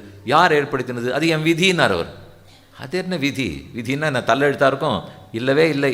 விதின்னு சொல்கிறது பகவானுடைய கருணை. விதி வாய்க்கின்னு காப்பாரார் ஐயோ கண்ணபிரான் அறையோ இனி போலாலேன்னு நம்மாழ்வார் பாடுறார். திருநெல்வேலி பக்கத்தில் ஆழ்வார் திருநகரில் அவதரித்தவர். திருவாய்மொழி 1102 பாசுரங்கள் பாடினார். அதில் இது ஒரு பாட்டு 5ஆம் பத்து முதல்ல சொல்கிறார். கையாறு சக்கரத்தன் கருமாணிக்கமே என்னென்னு பொய்யே கைமை சொல்லி புறமே புறமே ஆடி மெய்யே பெத்தொழிந்தேன் விதிவாய்க்கின்னு காப்பாரார் ஐயோ கண்ணபிரான் அறையோ இனி போனாலே. நான் பொய்யா சொன்னேன், ஆனால் எனக்கு மெய்யா பலன் கிடச்சிது. என்னன்னு யோசிச்சு பார்த்தேன், அவனுடைய கருணைன்னு புரிஞ்சுது. அதுதான் விதின்னு தெரிந்து கொண்டேன். அதனால் நமக்கு விதி விதின்னு சொன்னால் பெருமானுடைய கருணை விதி. அது நல்ல கருணை, தீயதில்லை. ஆனால் விதினாலே நம்ம தப்புன்னு நினச்சிட்டு இருக்கோம். இந்த சொல்லாட்சி நம்ம விதி விதிங்கிற சொல்ல பயன்படுத்துகிறோமே, அதை எனக்கு நல்லதெல்லாம் நடக்கிறது விதிங்கிற அர்த்தத்தில் சொல்கிறோமா, கெட்டதெல்லாம் நடக்கிறது விதின்னு சொல்கிறோமா? அது ஏனோ கெட்டதை மட்டும்தான் விதிங்கிறோம். நல்லதை விதின்னு யாரும் சொல்ல மாட்டாளே. நான் சுமாராகத்தான் பரீட்சை எழுதினேன், என்னமோ தெரியல 95 மதிப்பெண்கள் கிடச்சிது, விதி. இப்படி சொல்லி யாரானு பார்த்துருக்கீங்களோ? நல்லது நடந்துட்டால் மட்டும் விதின்னு சொல்லவே மாட்டான், கெட்டது நடந்துட்டால் மட்டும் விதிங்கிறோம். இது என்ன பாகுபாடுன்னு தெரியல. சொல்லணும்னா விதி நல்லதையும் சொல்லணும் கெட்டதையும் சொல்லணும். ஆனால் சொல்லும்போது மாற்றி மட்டும் சொல்கிறோம். அப்போ விதின்னு சொன்னால் ஏதோ கெட்டதுன்னு வச்சுட்டு இருக்கோம். வைத்துக்கொள்ள வேண்டாம். நாம் என்னென்ன செயல்களை செய்கிறோமோ அந்த செயல்கள் பலனை கொடுக்கணும். அந்த பலன் கொடுக்கறதுக்கு நேரம் மாறுது இல்லையா? அதுக்கு இடைப்பட்ட காலத்தில் நாம் அதுக்கு பேர் வச்சிருக்கிறது தான் விதி. இடைப்பட்ட காலத்தில் நான் பேர் வச்சிருக்கிற அபூர்வத்தை தான் தலையெழுத்துன்னு சொல்லுகிறோம். தலையெழுத்துங்கிறதெல்லாம் இல்லை. தலையெழுத்துனா தலையெழுத்து உண்டு, தலைக்குள்ளே எழுதப்பட்டிருக்கலன்னு சொன்னேன். தலையெழுத்து தான் பகவான் இடத்துல இருக்குன்னு சொல்லுகிறேனே. அதனால் இது இந்த பிறவியாக இருக்கட்டும், எந்த பிறவியாக இருக்கட்டும், எனக்கு என்ன விதி, இவனுக்கு என்ன உண்டு, இவன் செய்திருக்கிற செயல்களுக்கு நன்மையா தீமையா, சுகமா துக்கமான அவர் திருவுள்ளத்தில் வைத்திருக்கிறார். பலத்துக்கு காரணமாக இருக்கக்கூடிய அபூர்வம்னு சொல்லுவார்கள். நான் பண்ணத்துக்கு பலம் கிடைக்கணும், அந்த பலத்துக்கு ஒரு காரணம் வேணும். ஆனால் அந்த காரணம் போயிடுத்தே, நான் பண்ண கர்மாங்கிறது இப்போ தொலைந்து விட்டது, பலத்தை கிடைக்கிறதுக்கு நேரமாக போகிறது. அதுக்கு இடைப்பட்ட காலத்தில் இருக்கிறத தான் விதி, அதைத்தான் தல்லெழுத்துன்னு சொல்கிறோம். இது 3வது கேள்வி. அப்புறம் 4வது, நாம் செய்யும் செயல்களை பாவமா புண்ணியமா என்று எப்படி தீர்மானிக்க? நான் ஒரு காரியம் பண்ணுறேன், வாசலில் நாய் ஒன்று ஓடி இருந்தது, ரொம்ப தாகமாக இருந்தது, பசியாக இருந்தது. நான் பார்த்தேன் கொஞ்சம் அன்னம் சாப்பாடு இருந்தது, கொண்டு போய் நாய் கொடுத்தேன். பிராணிகளுக்கு தீவனம் போடுவது நல்லது, பிராணிகளுக்கு சோறு கொடுக்கறது நல்லது தான், பண்ணிவிட்டேன். ஆனால் இது நல்லதா தீயதான்னு யார் சொல்கிறது? நானாக ஒன்றை பண்ணிவிட்டு நல்லதுன்னு சொல்லவா? அந்த சட்டமே எனக்கு தெரியாதே, பத்தகத்தை நான் படிக்கவே இல்லையே, அப்போ என்ன செய்யலாம்னு தோணும். ரொம்ப சுலபம். நான் பண்ணது புண்ணியமா பாப்பமானு தெரிஞ்சுக்கிறதுக்கு ஒரு ஆத்மசோதனம். ஆத்மசோதனம்னா நாமே நமக்கு வைத்து கொள்ளுகிற பரீட்சை. சுலபமாக பார்க்கலாம். எனக்கு யாரான ஒரு கத்தி எடுத்துன்னு வந்து இப்படி வெட்டினால் சௌக்கியமாக இருக்குமா, சுகமாக இருக்குமா, வலிக்குமா, கஷ்டமாக இருக்குமா? கத்தின்னு அவர் எடுக்கச்சேவே நான் அலற ஆரம்பிச்சிட போகிறேன். இதுக்கு மேலே அவர் வந்து என்னை வெட்டுறது எப்படி? எனக்கு எதெல்லாம் செயல்கள் செய்தால் அது துன்பத்தை கொடுக்குமோ அதை நான் மற்ற பேருக்கு செய்தால் பாவம். சுலபமாக கணக்கு வச்சுங்க. எனக்கு ஒருத்தர் செய்தால் அது துன்பம் கொடுக்கறதுன்னு இருந்தால் அந்த செயலை நான் இன்னொருத்தருக்கு செய்யாமல் தவிர்த்திடணும். செய்தேன்னால் அவருக்கு துன்பம் வரும், அவ்வளவே பாப்பம். எதனால் மாம்ச பக்ஷணம் கூடாது? திருக்குறளில் 10 குறள் எழுதியிருக்கார். புலால் புண்ணாமை, புலால் மறுத்தல், அதை சாப்பிடவே சாப்பிடாதுங்கிறியே. என்ன யாரானு வெட்டினார்னா எனக்கு வலிக்காதா? நான் போய் அடுத்து இருக்கிற மாட்டையும் ஆட்டையும் வெட்டியிருந்தானா அதுக்கு வலிக்குமா வலிக்காதா? அதனால தான் மாம்ச பக்ஷணம் கூடாது. ஏன் மாம்சத்தை சாப்பிடக்கூடாது? ரொம்ப சுலபம். எனக்கு எதை பண்ணால் வலிக்குமோ அதை நான் இன்னொருத்தருக்கு பண்ணக்கூடாது. அதுக்கு வலிக்கிறத நான் ஏன் பார்த்து கொண்டு இருக்கணும்? அதுதான் ஏன் பார்க்கும். என்னை அடித்தா எங்கள் அம்மாவுக்கு வலிக்குமா இல்லையா? எனக்கு வலிக்கிறதோ இல்லை, எங்கள் அம்மாவுக்கு வலிக்குமே. அதை போல் அந்த மாட்டை வெட்டினா அது அம்மாவுக்கு வலிக்குமே. அதனால தான் கூடாதுங்கிறோம். அதனால் முதல் பரீட்சை என்ன? எனக்கு இன்னது பண்ணால் வலிக்கும், எனக்கு இன்னது பண்ணால் துன்பம் வரும் இருந்தால் அதை நான் மற்ற பேருக்கு செய்தேன் என்றால் பாபம் வரும். மற்ற பேருக்கு நான் செய்யலேன்னு சொன்னால் புண்ணியம் வரும். அதே மாதிரி எனக்கு ஒரு நல்ல காரியம் அத்தை பண்ணால் யாரோ ஒருத்தர் தானம் கொடுத்தார், இந்தாங்க வச்சுங்க, நீங்கள் மோதிரம் பண்ணிக்கணும்னு ரொம்ப நாளாக சொல்லிட்டு இருந்தீர்கள், இந்தாங்கோன்னு ஸ்வர்ண தானம் கொடுத்தார். இல்லை ஒரு குடிசை போட்டுங்க, வீடு கட்டிங்க அப்படின்னு அவர் அரக்காணி நிலம் கொடுத்தார். பூதானம் கொடுக்கலாம், ஸ்வர்ணதானம் கொடுக்கலாம். அம்பரமே தண்ணீரே சோரே அறம் செய்யும் எம்பெருமான் நந்தகோபாலா எழுந்திராயன் ஆண்டாளுடைய பாசுரம். தீர்த்த தானம், வஸ்திரதானம், அன்னதானம், இது போல் பல தானங்கள் சொல்லப்பட்டுள்ளன. இந்த தானத்தில் எது பண்ணாலும் எனக்கு இனிக்கிறதா இல்லையா? சந்தோஷமாக தானே எடுத்திருப்பேன். அப்போ எனக்கு எது சந்தோஷம் கொடுக்குறதோ அதை நான் மற்ற பேருக்கு செய்தால் புண்ணியம். எனக்கு தானம் கிடச்சிதுன்னா எனக்கு சந்தோஷமாக இருக்குது, இதை நான் இன்னொருத்தருக்கு செய்தால் புண்ணியம். இதுக்கு எந்த புஸ்தகம் வேணும் உங்களுக்கு? எனக்கு ஒருத்தர் செய்யறது கட்டம் கொடுக்கும்னால அதை நான் இன்னொருத்தருக்கு பண்ண மாட்டேன், புஸ்தகம் வேண்டாம். எனக்கு ஒருத்தர் செய்யறது சந்தோஷமாக இருந்ததுன்னா நான் இன்னொருத்தருக்கு செய்வேன், புஸ்தகம் வேண்டாம். சட்ட புஸ்தகத்தை தெரிஞ்சுக்க வேண்டிய தேவையே இல்லை. பாக்கி ஊரில் உலகத்தில் இருக்கிற எல்லாத்துக்கும் சட்ட புஸ்தகம் வேணும், படித்தா தான் தெரியும். ஆனால் அதை போல் இங்கே தேவையே கிடையாது, நான் படிக்கவே வேண்டாம். பின்ன எதுக்கு தான் இந்த தர்மசாஸ்திரம்? ஏன் கீதையில் எழுதியிருக்கு, ஏன் மகாபாரதத்தில் எழுதி உள்ளது, ஏன் கௌதம தர்ம சூத்திரத்தில் இருக்குது, ஆபஸ்தம்ப சூத்திரத்தில் இருக்குன்னால் நான் பண்ணது ஆமாம், நீ பண்ணது சரிதான், இதற்கு பலம் உண்டுன்னு சொல்கிறதுக்கு தான் அந்த புஸ்தகம். பலத்தை நான் பண்ணுறதே சரியா தப்பா எதை செய்யணும்னு சொல்கிறதுக்கு அந்த புஸ்தகம் இல்லை. நான் பண்ணுறத சுலபமாக தெரிஞ்சுவிட்டேன். எனக்கு கட்டமாக இருக்கிறத புறத்தியாருக்கு தரமாட்டேன், எனக்கு சௌக்கியமாக இருக்கிறத கொடுப்பேன்.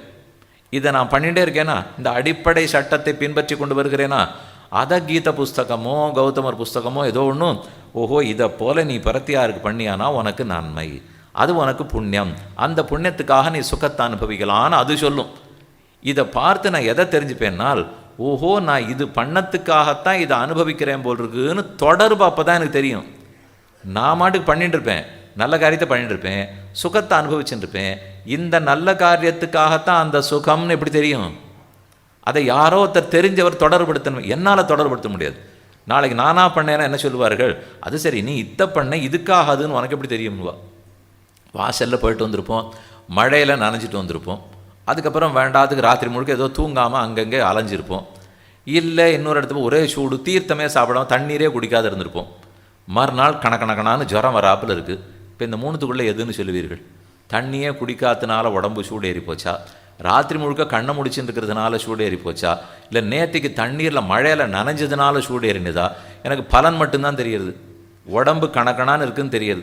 3 செயல்கள் பண்ணியிருக்கேன், எதனால் எதுன்னு தெரியாது இல்லையா? அப்போ வைத்தியர் இடத்துல போவேன், அவரும் இப்போல்லாம் ரொம்ப சொல்கிறதில்ல, மருந்து கொடுத்து அனுப்பிச்சுட்றாரே தவிர இதனால் உனக்கு இந்த வியாதி வந்ததுனால் அது எனக்கும் தெரியாது அவருக்கும் தெரியாது. அவர் என்ன சொல்லுவார், வியாதி போகிறதுக்கு எங்கிட்ட வந்தியா, இல்லை வியாதி எதனால் வந்ததுன்னு தெரிஞ்சுன்னு போகிறதுக்கு வந்தியா, போக்கிறதுக்கு மருந்து கொடுக்குறேன்னு கொடுத்துடுவார். ஆனால் தர்மசாஸ்திரம் என்ன பண்ணுறது, எதனால் வந்ததுன்னு உனக்கு தேர்த்து சொல்கிறேன், ஏன் அதை சொல்லணும் பாருங்க, வேண்டாமே மருந்து கொடுத்தா போருமே, சரியா போயிடுமேனால் அடுத்த தரம் இந்த 3ல் நான் பண்ணாத இருக்கணுமே. இல்லைன்னா அடுத்த தரம் ஜலதோஷம் வர்றதுக்கு எதுன்னு எனக்கு தெரியாது இல்லையோ, சாமி அன்னைக்கு எதனால் வந்ததுன்னு எனக்கு தெரியாது, நான் மாட்டுக்கு 3ஐயும் பண்ணிகிட்டே இருக்கேன்னுட்டா அப்போ திரும்ப திரும்ப அதே ஜலதோஷம் தானே வந்துட்டு இருக்கோம். அதனால தான் எதனால் எதுன்னு தெரிவிக்கணுமா, அதுக்குத்தான் சட்ட புஸ்தகம். நல்லது எதுன்னு தெரிஞ்சுக்கிறதுக்கோ தீயது எதுன்னு தெரிந்து கொள்வதற்கோ மட்டும் சட்ட புஸ்தகம் நினைக்க வேண்டாம். அதை நானே தெரிஞ்சுப்பேன். என் வாழ்க்கையில் நல்லது நடக்கிறத பொறுத்தையார் கொடுக்குறேன், எனக்கு கஷ்டமாக இருக்கிறத பொறுத்தையாருக்கு தவிர்த்து விடுறேன். ஆனால் இதுதான் சரி இதுதான் தப்பு, இதனால் இந்த பலன் ஒருத்தர் சொல்லணுமா இல்லையா, அது சொல்லுவதற்காகத்தான் அதை பார்த்தோன்னே நமக்கு ஒரு திருப்தி, ஓஹோ இது நான் பண்ணேன், இது சரிதான் போல் இருக்கு, இதுக்கு புண்ணியம் உண்டு போல் இருக்குன்னா இவன் என்ன பண்ணுவான், அடுத்து எதிர்த்து வீட்டுக்காரர் அண்டை வீட்டுக்காரரை கூட்டு இதை நான் பண்ணது சரிதானா, இதனால் பலன் உண்டா, நீ இதை பண்ணேன்னு அப்போ தான் சொல்ல ஆரம்பிப்பான். அப்படி சொல்ல ஆரம்பித்தா தான் ஊரெல்லாம் அந்த புண்ணியம் பண்ணணுங்கிற வேகம் வரும். இல்லைன்னா அவனவனாக ஆராய்ச்சி பண்ணி என்னைக்கு பண்ணி முடிக்கிறது, அவரவர்களுக்கு தெரியணும்னா புத்தகத்தில் இருந்தால் தானே செய்து கொள்வார்கள். அதனால் நமக்கு பிறருக்கு இத்த ரெண்டையும் கூடாது. ஏன் அப்படி, இன்னொருத்தருக்கு துன்பம் கொடுக்கக்கூடாதனால் சிருஷ்டி பண்ணுவதற்கு சக்தி நம்மக்கிட்ட இல்லை. ஆடு மாடு கோழி குதிரை எல்லாம் லட்சக்கணக்கான பட்டாம்பூச்சிகளையும் சிருஷ்டிக்கிற சக்தி எங்கிட்ட இருக்கா? இல்லை. அப்போ அழிக்கிற சக்தி நிச்சயமாக எனக்கு இருக்காது. ஆனால் அழிக்கிற சக்தி இருக்கிறதா நினச்சின்னு இருக்கோம். சிருஷ்டிப்பதற்கு ஆற்றலே இல்லை, அழிப்பதற்கு ஆற்றல் உள்ளது, ஆனால் கூடாது. இந்த பிரிவில் தான் இந்த புண்ணிய பாபம் மாறிப்படும். எனக்கு பண்ண முடிஞ்சதெல்லாம் பண்ணுவேன், பண்ண முடியாததை தவிர்வேன், இது இல்லை புண்ணிய பாபம். எனக்கு பண்ண முடிந்ததாக இருந்தாலும் எது கூடாதோ அதை தவிர்ப்பேன், இதுதான் புண்ணிய பாபம். இது பெரிய வித்தியாசம் தெரியுமோ? என்ன நீங்கள் இப்போ திடீர்னு இப்போ ஆசைப்படுறீர், மணி ஆச்சே 8:15 ஆச்சு, எப்போ நிறுத்துவார்னு தெரியல, நேராக எழுந்து நின்றுண்டு நீர் என்ன எவ்வளோ நிமிஷத்துக்கு பேசுவீர், எப்போ நிறுத்துவீர்? உங்களுக்கு கேட்கறதுக்கு தொண்டையில் சக்தி இருக்கா இல்லையா? கேட்கணும், சில பேருக்கு தோணி கூட கொண்டிருக்கலாம். ஆனால் எழுந்து நின்று கேட்டுடுவீர்களானால் அது அவையடக்கம், கேட்கக்கூடாது. அவை மரியாதைன்னு ஒன்று இருக்கிறதா இல்லையா? அப்போ பண்ண முடிஞ்சதெல்லாம் பண்ண முடியாது. பண்ண முடிஞ்சதாக இருந்தாலும் பண்ணலாமா கூடாதான்னு சிந்தித்துத்தான் பண்ண வேண்டும். அதை போல் ஊர் உலகத்துக்கு கஷ்டம் கொடுக்கறது என்னால் முடியலாம், ஆனால் கூடாது. பொய் பேசுறது முடியும், ஆனால் கூடாது. திருடுவது முடியும், ஆனால் கூடாது. சாப்பிட வேண்டிய பொருள்களில் சிலது முடியும், ஆனால் கூடாது. ஏகாதசி அன்னைக்கு பட்னி கிடக்காமல் இருக்கிறது முடியும், ஆனால் கூடாது. அப்படியா? ஏகாதசி அன்னைக்கு சாப்பிடக்கூடாதா, பட்னி தான் கிடக்கணுமா? ஏகாதசி அன்னைக்கு என்ன சாப்பிட்டு கொண்டு பட்னி இருக்கலாம்னுவா. என்ன சாப்பிட்டு கொண்டு பட்னி இருக்கலாம்னு ஒரு கேள்வியா? ஏகாதசி அன்னைக்கு பட்னி இருக்கணும்னு சொன்னால் அது என்ன சாப்பிட்டு கொண்டு பட்னினால், சாப்பிட்டு கொண்டாலே பட்னி இல்லை, இது நமக்கு தெரியாதா? ஆனால் நாம் அப்படியே ஏதான அதில் ஒரு 2 இடுக்கு கிடைக்குமா அந்த அளவுக்கான ஆனால் ஏகாதசி பண்ணி பலன் வேணும். ஏகாதசி பட்னி கிடந்தால் என்ன பலன் வேணுமோ வேணும். ஆனால் அந்த பட்னி கிடக்கணுங்கிற செயல் வேண்டாம்னால் அது தர்மசாஸ்திரம் ஒத்துக்குமா சொல்லுங்கள்? இருந்தாலும் சொல்லும், 60 வயசாச்சா 70 வயசாச்சா, நீ நோய்வாய்ப்பட்டிருக்கியா, அதனால் பழத்தை மட்டும் சாப்பிட்டுக்கோ, கஞ்சி மட்டும் சாப்பிட்டுக்கோ, உடச்சதை சாப்பிட்டுக்கோ, இதோ வழியெல்லாம் வச்சுருக்காள்னு வச்சுக்கோ. அதுவும் சாஸ்திரம் நம்மளை வெறுமை விட்டுடாது. எத்தியானும் ஒன்றை பண்ணி இவனை கூட்டிக்க மாட்டோமா, இதுவானும் பண்ண மாட்டோமா, அதுவானும் பண்ண மாட்டானான்னு பார்த்து பார்த்து தான் செய்யுது. நல்ல சட்ட புத்தகங்கிறத பற்றி கவலைப்பட வேண்டாம். அது நாம் செய்வது சரியா தப்பான்னு நிச்சயப்படுத்துவதற்கு, அவ்வளோதான். என்ன செய்யணும்னு தெரிஞ்சுக்கிறதுக்கே அது தேவையில்லை. அது என் துன்பம் பிறர் துன்பத்தை பார்த்தே தெரிந்து கொண்டு விடலாம். ஆனால் அந்த தெரிந்து கொண்டதை நிச்சயப்படுத்தணும்னா வேணும். ஒரு ஆத்மாவுடைய எது இப்போ நான் பிறந்திருக்கேன், என்னிடத்துல எது நான் முன் செய்த வினையால் நடக்கிறது. நான் முன்னாடி புண்ணியம் பண்ணியிருந்தால் அதனால் இந்த பிறவியில் என்னென்ன பிறவியே அதனால் தான் முடிவு பண்ணப்படுமா? ஆயுளா, ஆரோக்கியமா, படிப்பா, அறிவா, பலமா, எது? முதல்ல இது மனித பிறவியா, மிருக பிறவியா, ஸ்தாவரமா, ஜங்கமமா? இதைத்தான் முன் செய்த வினைகள் முடிவு பண்ணும். நான் மனுஷனாக பிறக்கணுமா, மிருகமாக பிறக்கணுமா, தாவரமாக பிறக்கணுமா, தேவனாக பிறக்கணுமா? சொர்க்கலோகத்தில் கூட பிறக்கலாமே. இது யாராக பிறக்க வேணும்? இது முன் சென்ன வினையால் தான் செய்யப்படும். இதுக்கப்புறம் எனக்கு இருக்கிறது. அப்போ பிறவிங்கிறது மட்டும் முன் செய்த வினை போராது. இதுக்கப்புறம் அறிவு, ஆற்றல், பலம், நல்லது, தீயது, ஆயுள், ஆரோக்கியம், வேகம், என்னென்ன அறிவு, இது எதுவாக இருந்தாலும் கர்மத்தால் தான் முடிவு செய்யப்படும். ஆனால் அதெல்லாத்தையும் ரெண்டாம் பட்சம்னு வச்சுக்கோ. முதல் பட்சம் பிறப்பு.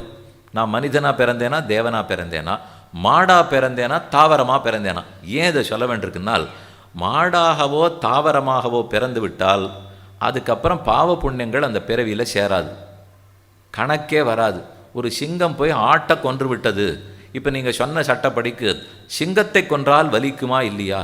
ஆகவே அந்த சிங்கம் ஆட்டை கொண்டிருந்தால் அது வலித்திருக்கும். ஆகவே சிங்கத்துக்கு பாவம் வரும் நீங்கள் சொல்லணுமா இல்லையா? வராது. ஏன்னால் சாஸ்திர வசியத்தை இல்லை. இந்த சட்ட புஸ்தகத்துக்கு எதுக்கு தேவைன்னு சொன்னேன்னால், அந்த சட்ட புத்தகத்தின்படி நடக்கிறோங்கிற புத்தி நமக்கு இருக்குது. அது கடவுள் கொடுத்துருக்கார். அதனால் அந்த புத்தகத்தின்படி நன்மை தீமை எல்லாம் உண்டு, பாவம் புண்ணியம் உண்டே தவிர இந்த புஸ்தகம் படிக்கிற ஆற்றலே சிங்கத்துக்கு இல்லையே, அதை படிக்கிற ஆற்றல் மரத்துக்கு இல்லையே. அதனால் அதுக்கு எந்த பாவ புண்ணியமும் வராது. அப்போ அந்த பிறவி எதுக்கு? அது செய்கிற அது கொன்னாலும் வராது. சிங்கம் நித்தியப்படி கொண்டுட்டே இருக்கே, அதுக்கு பாவம்லாம் வந்துட்டுருக்கா? இல்லை. ஆனால் அந்த சிங்கப்பிறவியினுடைய பயன் என்ன? பாவ புண்ணியங்களே சம்பாதிக்காமல் சிங்கமாக ஏன் பிறந்ததுன்னால், ஏற்கனவே பண்ண பாவ புண்ணியத்தின் பலனாகத்தான் அது சிங்கமாக பிறந்திருக்கு. ஏற்கனவே பண்ண புண்ணியத்தின் பலனாகத்தான் நான் மனுஷனாக பிறந்திருக்கேன். ஏற்கனவே பண்ண பாபத்தின் பயனாகத்தான் அது சிங்கமாக பிறந்திருக்கு. அப்போது என்னாச்சு? தாழ்ந்த பிறவி சிங்கப்பிறவி, தாழ்ந்த பிறவி எலிப்பிறவி. அதில் படுற கஷ்டத்தை அது பட்டாகணும். அதுக்கு மழை, தண்ணீர், வெடிர், குளிர் ஒன்றும் பார்க்க முடியாது. சோறு கிடைக்குமா இல்லையா தெரியாது. யாரானு கிடைச்சா சுட்டுடலான்னு பாப்பா. இப்படியே தான் இருக்கும். மனைவி, மக்கள், ஆனந்தம் அதெல்லாம் பண்ண முடியாது. சுகம் துக்கம் அதெல்லாம் தெரியாது. கண்டதே காட்சி, கொண்டதே கோலம், சோறு கிடைச்சா சொர்க்கம், இவ்வளோ தான் அதுக்கு தெரியும். அப்போ எவ்வளோ தாழ்ந்த பிறவி, அவ்வளோ தானே அதுக்கு இருக்குது. அந்த பிறவி எப்போ தாழ்ந்ததாக எடுத்தோ அதுக்கு பதில் பெருமாள் நல்லது பண்ணுறார். நீ தாழ்ந்த பிறவி எடுத்துட்டே, ஆனால் எடுத்த பிறவியில் இனிமே பாவம் சேராது. அதுதான் அதுக்கு இருக்கிற நல்லது. ஒரு கஷ்டம் வந்த இடத்துல ஒரு நல்லது வந்ததா இல்லையா? நமக்கு என்ன ஆகுது? உயர்ந்த பிறவி, குடும்பம் உண்டு, எல்லாம் உண்டு, ஓஹோன்னு இருக்கலாம், புண்ணியம் பண்ணா சம்பாதிக்க எல்லாம் நல்லா இருக்கும். ஆனால் பண்ணுற பாவம்லாம் சேர்ந்துட்டே இருக்குமா இல்லையா? அதனால் இந்த பிறவி ஒசந்த பிறவின்னு தோணும். ஒசந்த பிறவியில் தான் பாவ புண்ணியம் சேரும். அது தாழ்ந்த பிறவின்னு தோணும், ஆனால் பாவ புண்ணியங்கள் சேராது. இந்த மனுஷ பிறவிக்குள்ளேயே முதல் 12 வயசு வரை பாவ புண்ணியம் சேராது. அதை முதல்ல சொல்லும் சுவாமி. அதை தெரிஞ்சுட்டோம்னா அதுக்குள்ளே என்னெல்லாம் பண்ணலாமோ பண்ணி முடிச்சுடுவோம். அப்படிலாம் பண்ண விடாது. 12 வயசு வரைக்கும் என்னால் பண்ண முடியாதுங்கிறதுக்காகத்தான் சட்டம் அப்படி வச்சுருக்கு. அதனால் பாவமோ புண்ணியமோ 12 வயசுக்கு பிற்பாடு செய்தது தான் உண்டு. விதுரர் பிறந்திருக்காரே, திருத்தராஷ்டனுக்கு எவ்வளோ உபதேசம்லாம் பண்ணார். திருத்தராஷ்டன் ராஜாவுக்கு உபதேசம் பண்ணார். அவர் மாண்டவியர்னு ஒரு ரிஷி. அவர் ஏற்கனவே விதுரர் யமதர்மராஜன் தான் கீழே வந்து விதுரராக பிறந்திருக்கார். ஒரு ரிஷி இருந்தார். அந்த ரிஷி ஒன்றும் தப்பு பண்ணல. யாரோ ஒரு திருடன் திருடிவிட்டு அந்த ரிஷியனுடைய ஆசிரமத்தில் திருட்டு பொருளை போட்டு போயிட்டான். அதனால் அவருக்கு தண்டனை கிடச்சிடுது. அவர் உண்மையாக தண்டனை பண்ணவர் இல்லை. அரசன் கூட்டு ஒரு பெரிய கழு ஆணியில் வச்சு அவர் அப்படியே இறக்கி விட்டான். அவர் கழுவு ஏற்றினார் இல்லையா, ஆணி மாண்டவியர். இந்த ஆணியில் அவரை ஏற்றிட்டதுனால அவருக்கு ஆணி மாண்டவியர்னு பேர் வந்தது. அவருக்கு அந்த தண்டனை முடிஞ்சது. அப்புறம் தப்பிச்சார், போனார், நரகலோகத்துக்கு போகிறார். போய் யமதர்மராஜனை பிடின்னு பிடிச்சுன்னு விட்டார். அது எப்படி? நான் என்ன தப்பு பண்ணேன்? நான் திருடவே இல்லையே. அப்படி இருக்கச்சே எனக்கு ஏன் தண்டனை கிடச்சிதுன்னு அவர் கேட்குறார். யமன் பதில் சொல்கிறான், இப்போ இல்லை, போன பிறவியில் நீ ஒரு பட்டாம்பூச்சியை பிடிச்சி ஒரு குண்டூசியை வச்சு அதை குத்தினீர், அதுக்காகத்தான் உம்மை ஆணியில் ஏற்றிட்டான். இது நல்லா இருக்குது. எத்தனாவது வயசில் நான் அதை பண்ணேன்னு இவர் திருப்பி கேட்டார். 9 வயசுக்கு பண்ணீர்னு அவன் சொன்னான். பிடிச்சுன்னு விட்டார் இவர். அது எப்படி 9வது பண்ணதுக்கு கணக்கே கிடையாது. 12 வயசு வரைக்கும் பண்ணதாக இருந்தால் பாவ புண்ணியம் கணக்கு கிடையாது. ஆகவே யமதர்மராஜனே, உன் பணியிலிருந்து நீர் தவறி நீர், நான் சாபம் கொடுக்குறேன், கீழ்லோகத்தில் மனுஷனாக போய் போகிறான்னுட்டான். அதுக்காகத்தான் யமதர்மராஜன் கீழே விதுரனாக பிறந்தார். அவர் அவ்வளவு நீதி பேசுகிறார். என்னால் தர்மராஜா இல்லையா? அதனால தான் அத்தனை நீதியும் அவரால் பேச விதுர நீதின்னு சொல்லுவோம். எல்லா நீதியும் அவருக்கு தெரிஞ்சிருக்கேனால் யமனுக்கு தெரியாத நீதியா, நீதிபதிக்கு நீதி தெரியாதுன்னா, அதனால் அவர் நீதிபதி. அதனால தான் கீழே வந்து இப்படி பிறந்து எல்லா நீதியும் நமக்கு எடுத்து சொல்லுகிறார். ஆக மொத்தத்தில் இன்னென்னார் மனுஷனாக பிறந்திருந்தாலும் 12 வயசு வரைக்கும் பாவ புண்ணியம் ஒட்டாது, மிருகமாக பிறந்திருந்தால் ஒட்டவே ஒட்டாது, மரமாக பிறந்திருந்தால் ஒட்டவே ஒட்டாது. பின் அந்த பிறவி எதுக்குன்னா பழைய பாபத்தை தீக்கிறதுக்கு. இது ஏதோ ஒரு பாபம் செய்ததுனால மிருகமாக பிறந்துடும், இல்லை இந்த பாபத்தினால மரமாக பிறந்திருக்கு. இந்த பிறவி முடிக்கிறச்சே அந்த பாவத்தினுடைய பலன் அனுபவித்து முடிக்கப்பட்டதுனால அதுக்கு இந்த பாவம் நீங்கித்து திரும்ப அது மனுஷனாக பிறக்கும். இதே தான் மறுபடியும் அதே பாவத்தை சேர்க்க ஆரம்பிச்சுடும். ஒரு தரம் போய் முடிச்சதேங்கிறதுக்காக அதை தெரிஞ்சுட்டு அப்புறம் பண்ண வேண்டாம். எப்படி தெரியும்? மரமாக பிறந்துருச்சு, ஞானமே இல்லை, புஸ்தகத்தை படிக்கவே முடியாது. மிருகமாக பிறந்திருக்குச்சும் புஸ்தகத்தை படிக்க முடியாது. அதுக்காகத்தான் அரிதறிது மானிடராய் பிறத்தல் அரிது நம்மளை கொண்டாடுறார்கள்.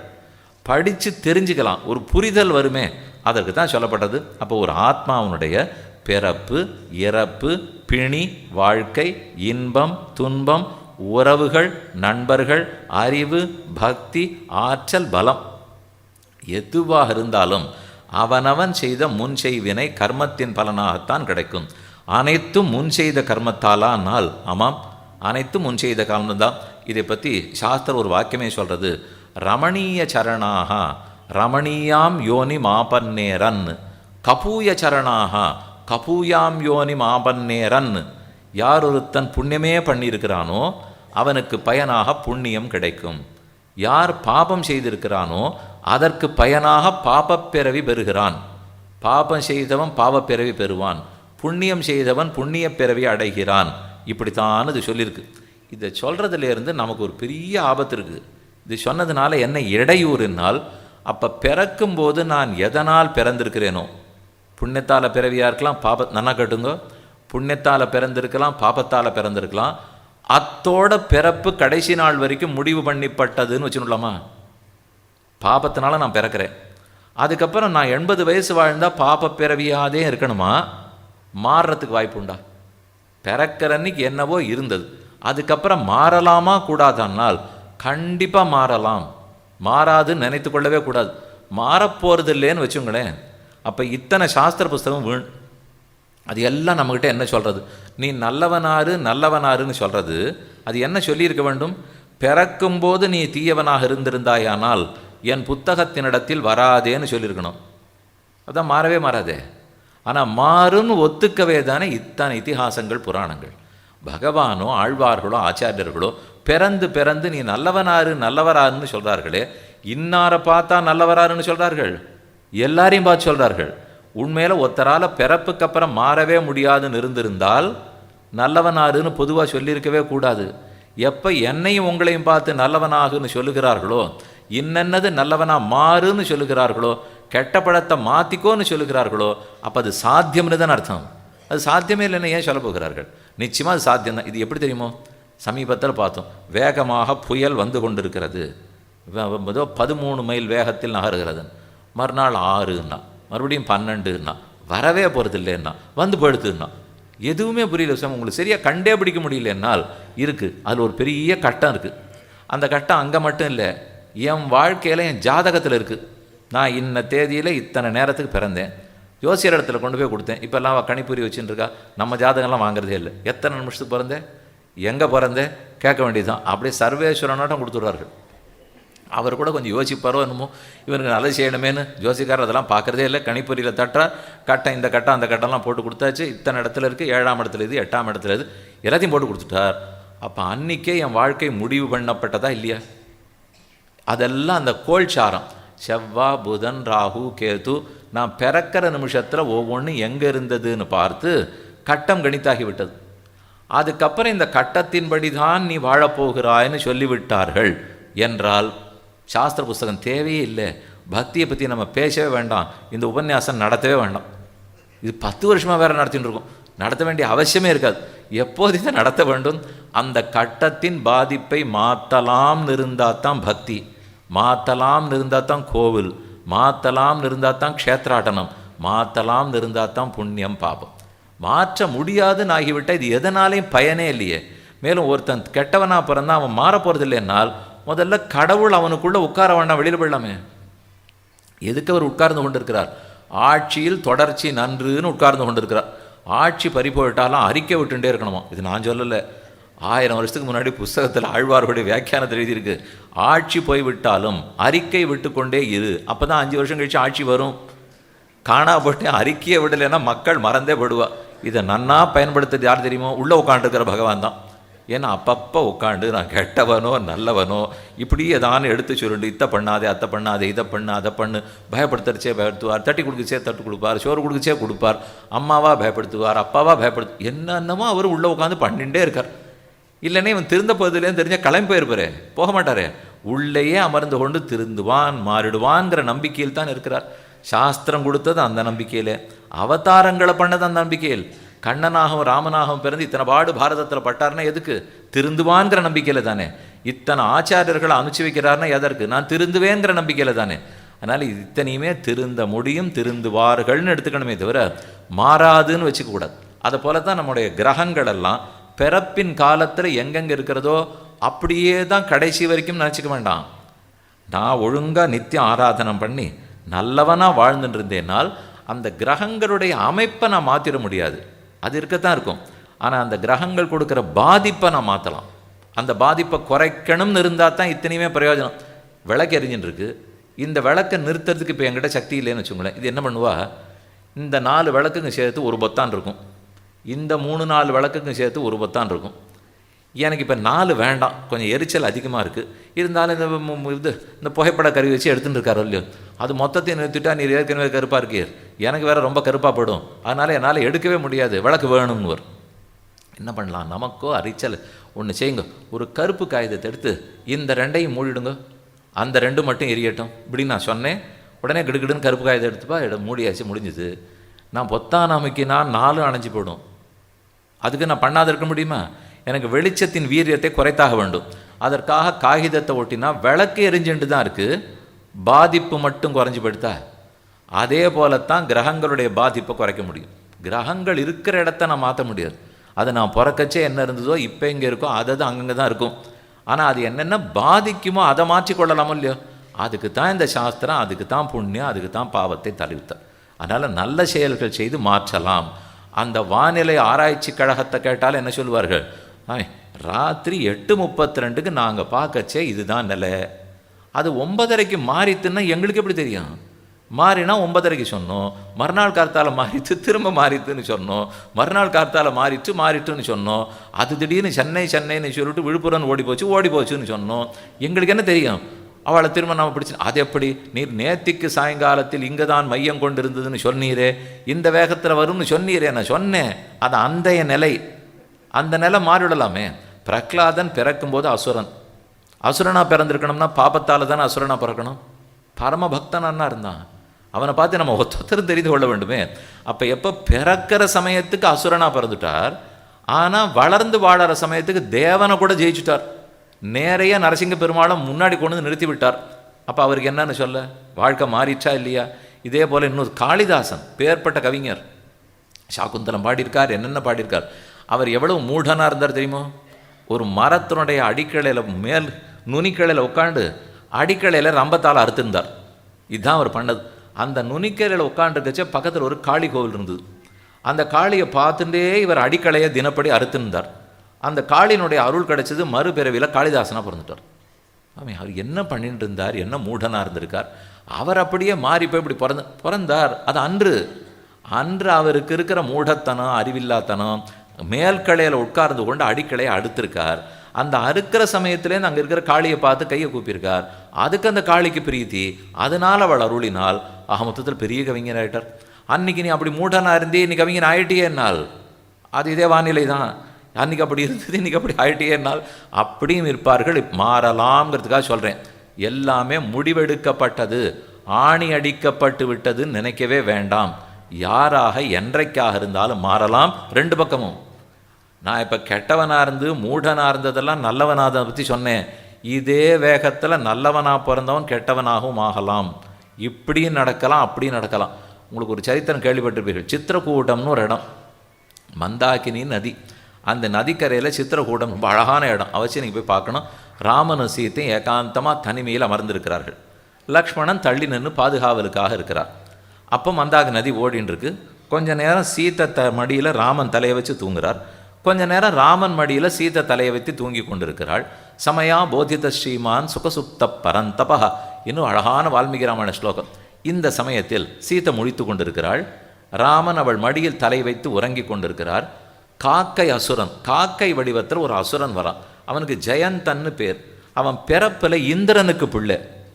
அப்படின்னா தேவன் தானே. பிறப்பில் இந்திரனுக்கு பிள்ளைங்கிறதுனால தேவஜாத்தியில் பிறந்திருக்கான். அப்படி பிறந்துட்டு எவ்வளவு நல்லவனாக இருந்திருக்கணும். மாதா சீதாவை பார்த்த உடனே விழுந்து வணங்கி இருக்க வேண்டுமா இல்லையா? தன்னுடைய அலகு ஒரு காக்க வடிவத்தை எடுத்துட்டு தன்னுடைய நீண்ட அலகுகளாலே சீதையினுடைய திருமார்பலை வந்து கொத்தறான். கிட்டக்கே வந்திருக்கக்கூடாது. ஆனால் அவருடைய திருமார்பலை கொத்த சுச்சு போ அப்படின்னு பிடிச்சி தள்ளுறா. போக மாட்டேங்கிறான். இந்த கொத்தின்னு இருக்கிற சதத்துண்டு வேற மூக்கில் இருக்குது. அத்தோட திரும்ப திரும்ப கொத்த வரான். பார்த்த சீதைக்கு இவனை எப்படி ஓட்டுறதுன்னு தெரியலையே. இத்தனைக்கு அவள் ஜெகஜனனி மாதா இருந்தாலும் ஓட்டுறது தெரியல. ராமனை எழுப்பிட்டாளாம். அந்த தூங்கிட்டு இருந்த அழகை பார்த்து எழுப்பணும்னு எனக்கு தோணவே இல்லை. இந்த கதையெல்லாம் அசோகவனத்தில் வைத்து ஹனுமானுக்கு சீதை சொல்லி கொண்டிருக்கிறாள். இங்கே இருக்க வேண்டிய இடத்துல அது கிடையவே கிடையாது. ஆரண்ய காண்டத்தில் வந்திருக்கலாம், அயோத்தியா காண்டத்தில் வந்திருக்கலாம், அங்கெல்லாம் இல்லை. இது எல்லாமே சுந்தர காண்டத்தில் ஆஞ்சநேயர் இடத்துல பேசுகிறாப்புல தான் கதை இருக்குது. ஏன்னால் இது லக்ஷ்மணனு கூட தெரியாதான், சீதைக்கு ராமனுக்கு மட்டுமே தெரிஞ்சது. ஏன்னா தனிமையிலே சீத்தை மடியில் ராமன் தலையை வச்சு படுத்துட்டு இருக்காருன்னா புறத்தியாருக்கு தெரியுமா? அது ஏகாந்தமாக நடந்தது, அந்தரங்கமாக பர்த்தாவுக்கும் பத்னிக்கும் நடந்தது. அதனால் ஒருத்தருக்கும் தெரியாது. இப்போ அது ஹனுமான் இடத்துல பேசி அதனாலே சீத்தையை ஹனுமார் கண்டார்னு அடையாளம் எடுத்துன்னு போனோம் ராமன் இடத்துல. இந்த கதையை சொல்லிட்டா தானே ஓஹோ ரெண்டு பேருக்குமே மட்டும் தெரிஞ்ச கதை. இப்போ ஆஞ்சநேயருக்கு தெரிஞ்சதுன்னா அப்போ பார்த்துட்டாருங்கிறது நிச்சயம் கிடைக்கும் இல்லையா? அதனால தான் இந்த கதையை சொல்லி கொண்டிருக்கிறாள். சமயா போதித்த ஸ்ரீமான், நான் ராமபிரானை எழுப்பினேன். அவர் எழுந்திருந்து பக்கத்தில் இருக்க ஒரு தர்பத்தை எடுத்தார். பிரம்மாஸ்திரத்தை உச்சாரணம் பண்ணி காக்கைக்கு பின்னாடி விட்டுட்டார். அவ்வளோதான் அது துரத்த ஆரம்பிச்சது காக்காயை. சுற்றி சுற்றி வந்தது. த்ரீன் லோகான் சம்பரிக்கிரமிய தமேவ சரணங்கதா சபித்ராச்ச பரித்தக்தா சுரைச்ச சமஹரிஷிபிகி. 3 லோகத்தையும் சுற்றி திரிஞ்சுது. யாரும் காப்பாற்றுறதுக்கு வரல. கதவையை திறக்கலை. திரும்ப ராமனுடைய திருவடிகளிலே வந்து விழுந்தது. அந்த அம்புக்கு ஒரு கண்ணு மட்டும் இலக்காகி ராமன் தப்பிக்க விட்டார். அதை உயிரோடு விட்டார்னு சரித்திரம் இருக்கா? இப்போ இந்த இடத்தில் தேவஜாத்தியில் பிறந்தவன் மாதா சீதாவனிடத்தில் குற்றம் இழைக்கிற அளவுக்கு தீயவனாக எப்படி ஆனான்? அதுக்கு தான் சொல்ல வந்தேன். பிறப்பு முடிவு பண்ணப்பட்டதுங்கிறதுக்காக வாழ்நாள் முழுக்க முடிவு பண்ணப்பட்டதுன்னு நினச்சிக்கவே வேண்டாம். யார் நல்லவனாக இருக்கிறவன் தீயவனாகவும் ஆகலாம், தீயவனாக இருக்கிறவன் நல்லவனாகவும் மாறலாம். எப்படி சாத்தியமாறுதுன்னால் அதுதான் சாஸ்திர புஸ்தகம், அதுதான் தர்ம சட்ட புஸ்தகம். அதை பார்த்து இன்னது செய்யலாம் இன்னது செய்யக்கூடாது நான் தான் முடிவு பண்ணி கொள்ள வேண்டும். இது ஒரு அழகான இடம். பண்ண அத்தனை பாபத்தையும் தொலைச்ச ஒருத்தி இருக்கா. பண்ண அத்தனை புண்ணியத்தையும் ஒரே நிமிஷத்தில் தொலைச்சவ இருக்கா. கோகுலத்தில் ஒரு பெண்மணி பிருந்தாவனத்தில் இருக்கார். கண்ணன் புல்லாங்குழல் ஊதி கொண்டிருக்கிறார். அவளுக்கு சிந்தையந்தின்னு பேர். விட்டு புராணத்தில் இந்த ஸ்லோகம் காணப்படுகிறது. தச்சித்த விமலாஹ்லாத க்ஷீண புண்ணியச்சயா ததா தத் அப்பிராப்தி மகாதுக்க விலீன அசேஷ பாத்தகா. அவளுக்கு கண்ணனுடைய புல்லாங்குழல் ஓசையை கிட்டக்கு போய் கேட்கணும்னு ஆசை. வீட்டிலேருந்து வெளில வர அடுக்கலையில் இருக்கா. வாசலில் வரச்சே மாமியார் மாமனார் சின்ன மாமியார் எல்லாரும் வாசப்படியில் உட்காண்டிருக்கா. ஒரு மாமியார் உட்காண்டிருந்தாலே போக விட மாட்டா. இதுக்கு மேலே இது 4 மாமியார் மாமனார் எல்லாரும் உட்காண்டா போகவே விடலை. அதனால் இவர் ரேழியில் வாசப்படியை பிடிச்சி நான் அங்கேயே நிற்கிறா. அப்படியே கண்ணனுடைய வேணுகானம் காதில் படுறது. படப்பட நல்லா அதை அனுபவித்தாள், சந்தோஷப்பட்டாள். நீங்கள் ஓஹோன்னு சந்தோஷப்பட்டால் பண்ண புண்ணியமெல்லாம் தீர்ந்து போயிடும், பண்ண புண்ணியமெல்லாம் கழிஞ்சு போயிடும். இப்போ கேட்குமே சொன்னேனே, சிங்கப்பிறவி எடுத்தா மரப்பிறவி எடுத்தா பயன் என்னன்னால் பண்ண பாபம் தொலையறதுக்கு பிறவி. அந்த பிறவியில் பாவம் வராது, புண்ணியம் வராது. ஆனால் பண்ண பாபத்தை கழிக்கலாம் இல்லையா? அதே போல் இந்த பெண்மணிக்கும் பண்ணின புண்ணியமெல்லாம் போயிடுது. சந்தோஷம் ஆழ்ந்து சந்தோஷப்பட்டாள். அதனால் சேர்த்து வச்ச மொத்த புண்ணியத்தையும் தொலைச்சிட்டாள். ஆனால் கண்ணனுக்கு அருகில் போயிருந்து சேவிக்க முடியலையே, அவனை பக்கத்தில் போய் பார்த்து அனுபவிக்க முடியலன்னு வருத்தப்பட்டாள். பட்ட வருத்தத்தினுடைய ஆழம் மொத்த பாபத்தையும் தொலைத்து விட்டது. மொத்த பாபமும் புண்ணியமும் கழிஞ்சு போச்சுன்னால் இந்த சம்சாரத்தில் இருக்கவே முடியாது, அடுத்த பிறவி கிடைக்காது. அது கட்டுப்படுத்தி வச்சுருந்து அதுதான் கயறு. நம்ம பொருட்காட்சிக்கு போறீங்களா, அதில் காற்றடைச்சி மேலே பறக்க விட்டுருப்பாளோ இல்லையோ, அந்த கயத்தை கத்திரிச்சு விடுங்க, அது கீழே வராது, மேலே தான் போகும். அதை போல் நம்ம கயறு எது? கர்மங்கள்ங்கிற கயறு. அதுதான் இந்த சம்சாரத்துக்குள்ளே பிறப்பிறப்பில் நம்மை கட்டி வைத்திருக்கிறது. கயத்தை கத்திரிச்சு விட்ட உடனே அவள் கிளம்பியே போயிட்டா. ததா வித்வான் புண்ணிய பாபே விதூய நிரஞ்சனஹா பரமம் சாமியம் உபைதி. கர்மங்களை பாப புண்ணியங்களை தொலைத்தாள், பகவானோட சாமியாபத்தியே பெற்றுவிட்டாள். அதனால் நிமிஷப்போதில் முடித்தவர்களும் உண்டு, ரொம்ப நாள் தள்ளி தள்ளி போகிறவர்களும் உண்டு. க்ஷத்ரபந்துன்னு ஒருத்தன் இருந்தான், அவன் எல்லாரையும் ஹிம்சிக்கிறவன், பல பேருக்கு பல பிராணிகளுக்கு கஷ்டம் கொடுத்தான். தொண்டடிப்பிடியாழ்வார் பாடுறார், மூன்றெழுத்துடைய பேரால் கத்திர பந்துவன்னே பராங்கதி கண்டுகொண்டான். அவன் யாரோ ஒரு ஞானி அவருக்கு உபதேசம் பண்ணார், கோவிந்தா கோவிந்தான்னு சொல்லு, எல்லா பாபமும் மெதுவாக எரிஞ்சு போயிடும். அவன் உடனே விடாமல் எல்லா தப்பையும் நிறுத்திட்டு கோவிந்தா கோவிந்தா கோவிந்தான்னு சொல்ல ஆரம்பித்தான். வாழ்க்கையை மாறிடுத்து. கடைசியில் அந்த க்ஷத்ரபந்துவுக்கு மோட்சமே கிடைத்து விட்டது. அவன் பிறக்கிற அன்னைக்கு கர்மத்தாலே தப்பாக பிறந்து விட்டான், குற்றம் புரிந்திருக்க. கடைசி நிமிஷம் வரைக்கும் இப்படியே தான் வாழ்ந்து முடிக்க போகிறான்னு நினைக்க வேண்டாம், மாறும். வானிலை அறிக்கையும் மாறும், நம்ம ஜாதகம் என்ன இருந்ததோ அதுவும் மாறும். ஜாதகம் மாறும்னா கோள் மாறாது, அந்த கோள் என்ன பாதிக்குமோ அத்தை மாற்றி விடலாம். அதை போல் நான் சேர்த்து வச்சிருக்கிற பாப புண்ணியத்தின் பலனாக பிறவி இப்படின்னு இருந்தாலும் அதுவும் எவ்வளவும் மாறுவதற்கு வாய்ப்பு இருக்கிறது அப்படின்னு ஒன்று பார்த்தோம். கர்மங்கள் நம்முடைய கட்டுப்பாட்டில் இருக்கா அல்லது பகவானுடைய கட்டுப்பாட்டில் இருக்கா? அதை நான் கட்டுப்படுத்துகிறேன்னா நான் கர்மங்களை கட்டுப்படுத்தணுமா? நான் புண்ணியம் பண்ணணுமா அல்லது புண்ணியத்தால் நானா? என் வசத்தில் புண்ணியங்கள் இருக்கின்றனவா, புண்ணியத்தின் வசத்தில் நான் இருக்கிறேனா? பகவானுடைய வசத்தில் புண்ணியம் பாபம் இருக்கா அல்லது புண்ணிய பாப வசத்தில் பகவான் இருக்காரா என்றால் என் வசத்தில் பாவமோ புண்ணியமோ இல்லை. ஏன்னா பாவ புண்ணியத்தின் வசத்தால் தான் நான் பிறந்திருக்கேன். இந்த பிறவி எனக்கு கிடைத்தது இந்த ஜன்மத்தின் மூலம்தான் அது கொடுக்கும். அதில் வேறு ஒரு சூக்ஷ்மமான அர்த்தம், பாவ புண்ணியம் இருக்கே அதனுடைய பலத்தை நான் நேராக அனுபவிக்கணும்னால் ஆத்மாவிடத்தில் தானே அது ஒட்டின்னு இருக்கணும். இந்த பிறவியிலே நான் அடுத்த பிறவிக்கு போகிறேன்னால் என் கர்மங்களை சுமந்து கொண்டு தானே அடுத்த பிறவிக்கு போய் ஆகணும். என் கர்மங்களோட தானே மூணாவது பிறவிக்கு போகணும். பழைய கர்மத்தினோட தானே நான் இந்த பிறவிக்கு வந்து சேர்ந்துருக்கணும். இது உண்மை. அப்போ இந்த பிறவி தோறும் நான் தான் அதை தூக்கின்னு போயின்னு இருக்கேன் என்று சொன்னால் அடுத்தடுத்த பிறவியில் இருக்கிற கர்மங்கள்னால நான் பிறவி எடுக்கிறேன்னா யார் வசத்தில் இருக்கணும்? அந்த கர்மங்களால் தான் நான் பிறந்திருக்கேன். அப்போ என் வசத்தில் அந்த கர்மங்கள் இல்லை. ஆனால் பெருமானுடைய திருவடியை பற்றினால் அவர் வசத்தில் கர்மங்கள் இருக்கிறதுனால தான் அவர் போக்குகிறார். 3 விஷயத்தில் பகவானுடைய வசத்தில் கர்மங்கள் இருக்கும், என் வசத்தில் இருக்காது. கர்மத்துக்கு கணக்கு வச்சுக்கிறது அவர் வசம். என்ன கேட்டீங்கன்னா கணக்கு தெரியாது. நீ எவ்வளவு புண்ணியம் பண்ணியிருக்க எவ்வளவு பாவம் பண்ணியிருக்கேன்னு எனக்கு தெரியுமா? தெரியாது, அவருக்கு தெரியும். 2வது, அந்த கணக்கின்படிக்கு பலன் கொடுக்கறது யாரு? அதுவும் அவர் தான். எங்கிட்டயே பலத்தை அனுபவிக்கிற பொறுப்பை ஒப்படைத்திருந்தால் பண்ணுவேனா? புண்ணியத்தின் பலத்தை எல்லாம் பார்த்து பார்த்து ரெட்டிப்பாக்கி அனுபவிச்சுட்டு பாபத்தெல்லாம் அழிச்சுடுவேன். இந்த பலப்பை குடிச்சு எழுதிட்டு அப்போ பலகையிலேருந்து அழிச்சுடுவாளோ இல்லையோ, அதை போல் என்னென்ன பாபம் பண்ணியிருக்கணும் அது எல்லாத்தையும் அழிச்சுடுவேன். அதனால் அந்த கணக்கு எங்கிட்ட இல்லை, பலன் கொடுக்குற சக்தி எங்கிட்ட இல்லை. 3வது, அதை ஒழித்து கொள்ளக்கூடிய ஆற்றலும் எங்கிட்ட இல்லை. இந்த 3மே அவரிடத்துல தான் வச்சுருக்கார். கணக்கு அவரிடத்தில் இருக்கிறது, பலன் கொடுக்கக்கூடிய ஆற்றல் அவரிடத்தில் இருக்கிறது. என் கர்மங்களை ஒழிக்கணும்னு நான் ஆசைப்பட்டால் ஒழிக்கிற சக்தியும் அவரிடத்துல தான் இருக்குது.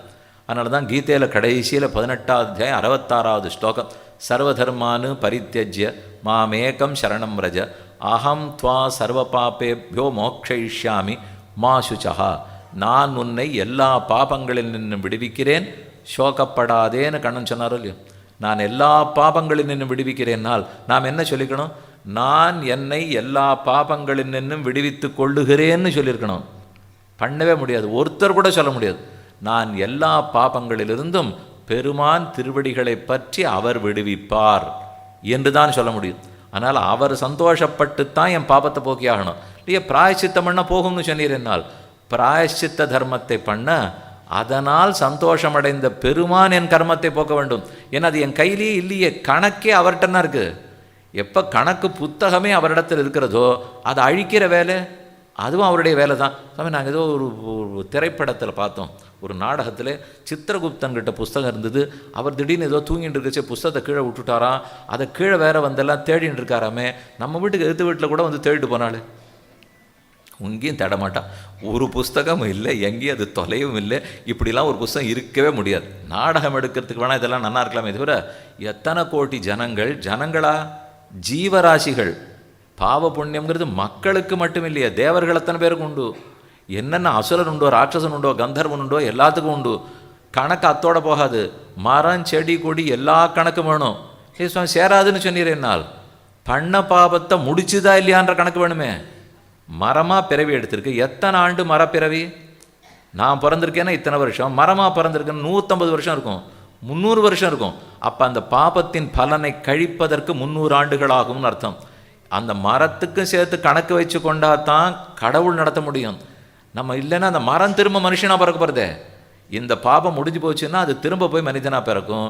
பாட்டி தாத்தாவாக பிறக்கலாம், தாத்தா பாட்டியாக பிறக்கலாம், பெரியப்பா பெரியம்மாவாக பிறக்கலாம், யார் வேணுன்னா பிறக்கலாமே. நான் இப்போ தர்ப்பணம் பண்ணிட்டுருக்கேன், அமாவாசை வந்தது, என்னுடைய அப்பா பேரை சொல்லுவேன், தாத்தா பேரை சொல்லுவேன், கொள்ளு தாத்தா பேரை சொல்லுவேன்.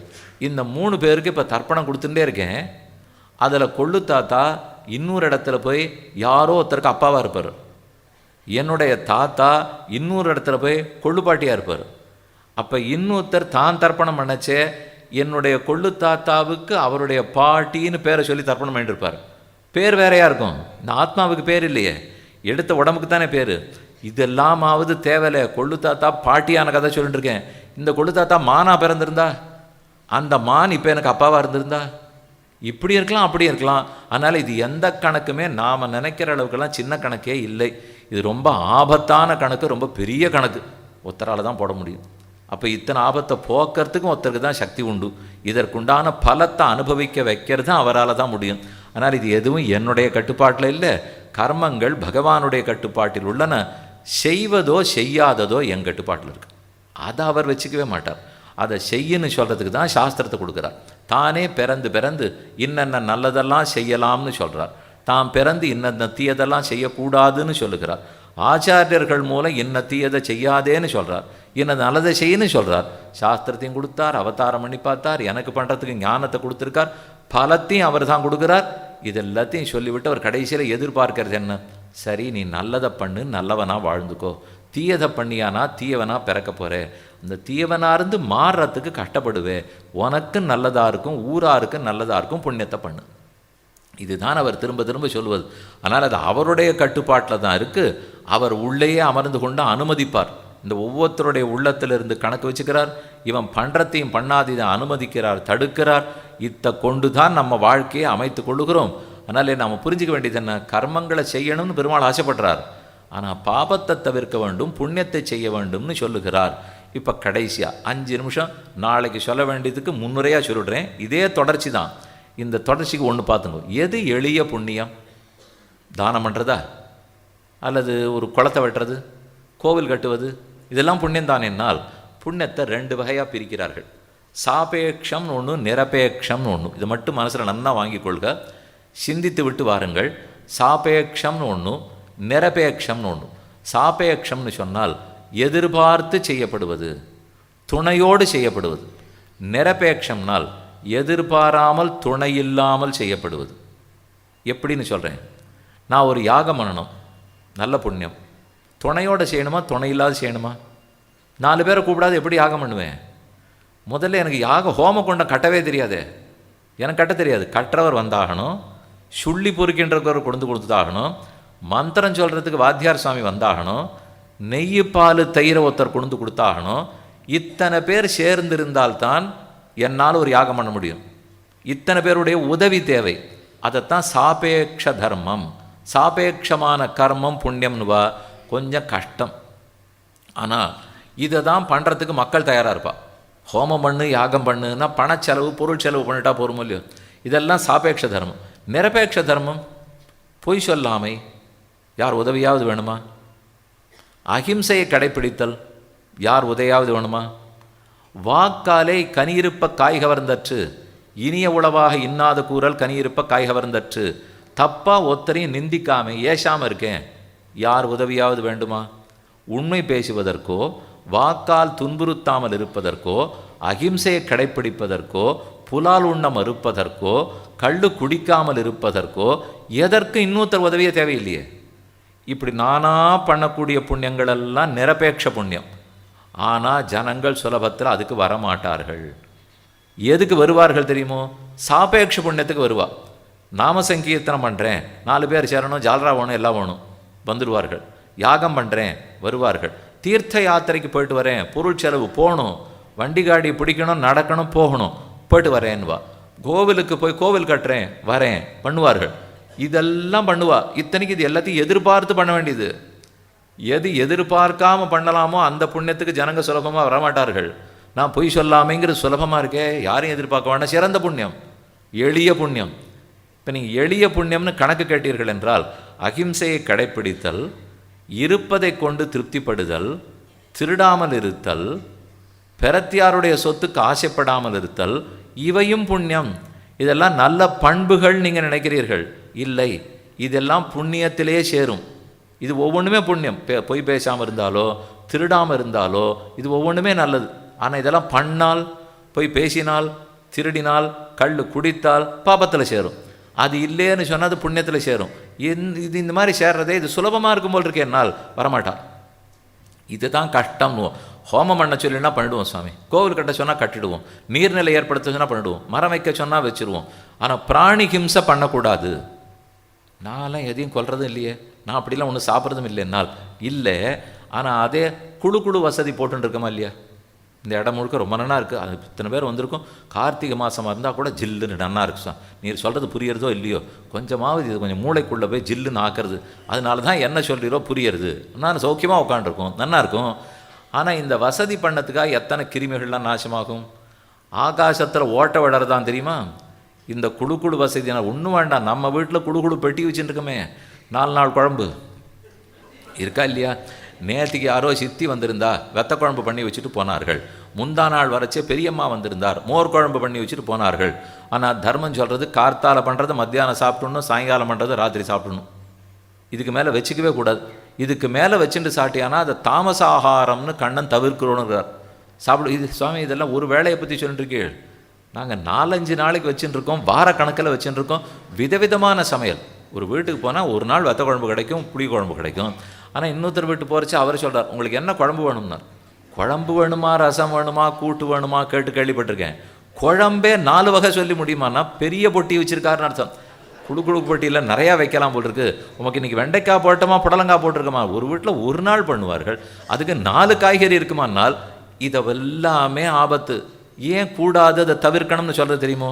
1, இந்த உணவு தமோ குணத்தோட ஆகிடும். 2, அந்த உணவை பாதுகாத்து வைக்கிறதுக்குண்டான பொட்டியை கண்டுபிடிக்கணும்னா எத்தனை கிருமிகள் நாசமாகும். அதுலேருந்து வரக்கூடிய வாயுக்கள் அமிலங்கள் எல்லாம் ஆகாசத்துக்கு போய் எவ்வளோ தூரம் துன்பம் கொடுக்கும். அப்புறம் ஆச்சு 50-500 வருஷம் கழித்து கடல் மட்டம் உயர்ந்து விட்டதாம்னு ஒரு சத்தம் வரும். இத்தனை நாளாக இந்த சத்தத்தையே காணுமே. அவரவர்கள் எல்லாரும் போட்டுட்டே இருந்தோம், என்னால் தெரியாது. ஏன்னா ஏற்கனவே நம்ம பாவ புண்ணியத்தையே பக்கத்தில் பலன் கொடுக்கறத தான் நம்பினோம், தள்ளி இருக்கிறத நம்பலையா? அதே மாதிரி கொஞ்சம் கொஞ்சமாக ஊரெல்லாம் குழு வசதி பண்ணால் 500 ஆண்டுகள் கழித்து கடல் மட்டம் உயரும்னு எப்படி புரியும்? ஆனால் இப்போ உண்மைன்னு சொல்லிட்டார்களா இல்லையா? இதனால தான் உனக்கு ஏதோ ஒரு அமில ஒரு இது இருக்கான், அதில் ஓட்ட விழுந்துருத்தான். ஆஸ்திரேலியா பக்கம் எங்கேயோ போனால் நம்ம சூரிய ஒளி நம்ம நேரம் இங்கே பட்டுதுன்னா இந்த இடத்துல எரிஞ்சு போயிடுமா. இப்போ இதெல்லாம் எரியலையே, ஏன்னா அதுக்கு நடுவில் ஒரு படலம் இருக்கான். அந்த படலம் அந்த இடத்துல ஓட்டை விழுந்துருத்தான். அந்த ஓட்டை விழுந்து சூரிய ஒளி நேரப்பட்டதுன்னா இங்கே எரிஞ்சு போயிடுங்கிறான். நீ எதனால ஓட்டை வந்து, நான் ஓட்டையே போடலையே, நான் எடுத்துகிட்டே போல, நீங்கள் போடலை, ஊரெல்லாம் குடுகுடி போட்டி போட்டார்கள், போட்டதுனால மேலே போய் அது ஓட்டை விழுந்துருச்சு. அப்போ 500 வருஷம் 5000 வருஷம் கழித்து நாம் பண்ணுறதெல்லாம் பலன் கொடுக்க போகிறதா இல்லையா? ஆனால் இப்போ நான் பண்ணுறதுனால தான் அந்த பலன்னு நமக்கு நம்பிக்கை வருதா? அது வராத்தினால தானே இஷ்டத்துக்கு நடந்துக்கிறோம். இது எப்படி அறிவியல் ரீதியாக உண்மையாச்சோ அதே போல் ஆன்மீக ரீதியாக பண்ணுற தப்பும் இப்படி தான் பலத்தை கொடுக்கும்.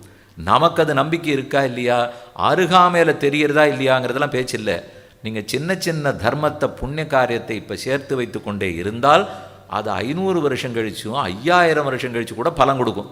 யாருக்கு கொடுக்கும்னால், நானே அத்தனை பிறவி எடுத்தேன்னாலும் கொடுக்கும், இல்லை என் சந்ததியாக இருக்கிறவர்களும் கொடுக்கும். சந்ததின்னு நான் சொல்லச்சே இந்த பிறவியின் சந்ததி. அதுக்கப்புறம் எத்தனை பிறவி வந்தோ சந்ததி மாறிண்டே இருக்கும். அவரவர்களுக்கு பேரன் பேத்தி பொண்ணு பிள்ளை யாராக இருப்பார்களோ ஆக மொத்தத்தில் சமுதாயத்துக்கு நல்லது நடக்குமா இல்லையா? அதனால தான் இது தெரிந்து கொண்டு சேருமோ தெரியாமல் சேருமோ பலன் கிடைத்து தான் தீரும்.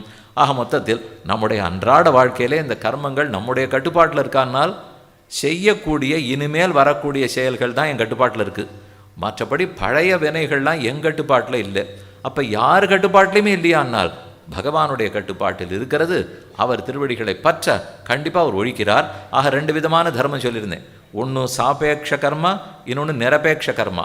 இந்த ரெண்டுத்தினால எதை தெரியுமோ சாதிக்கணும்?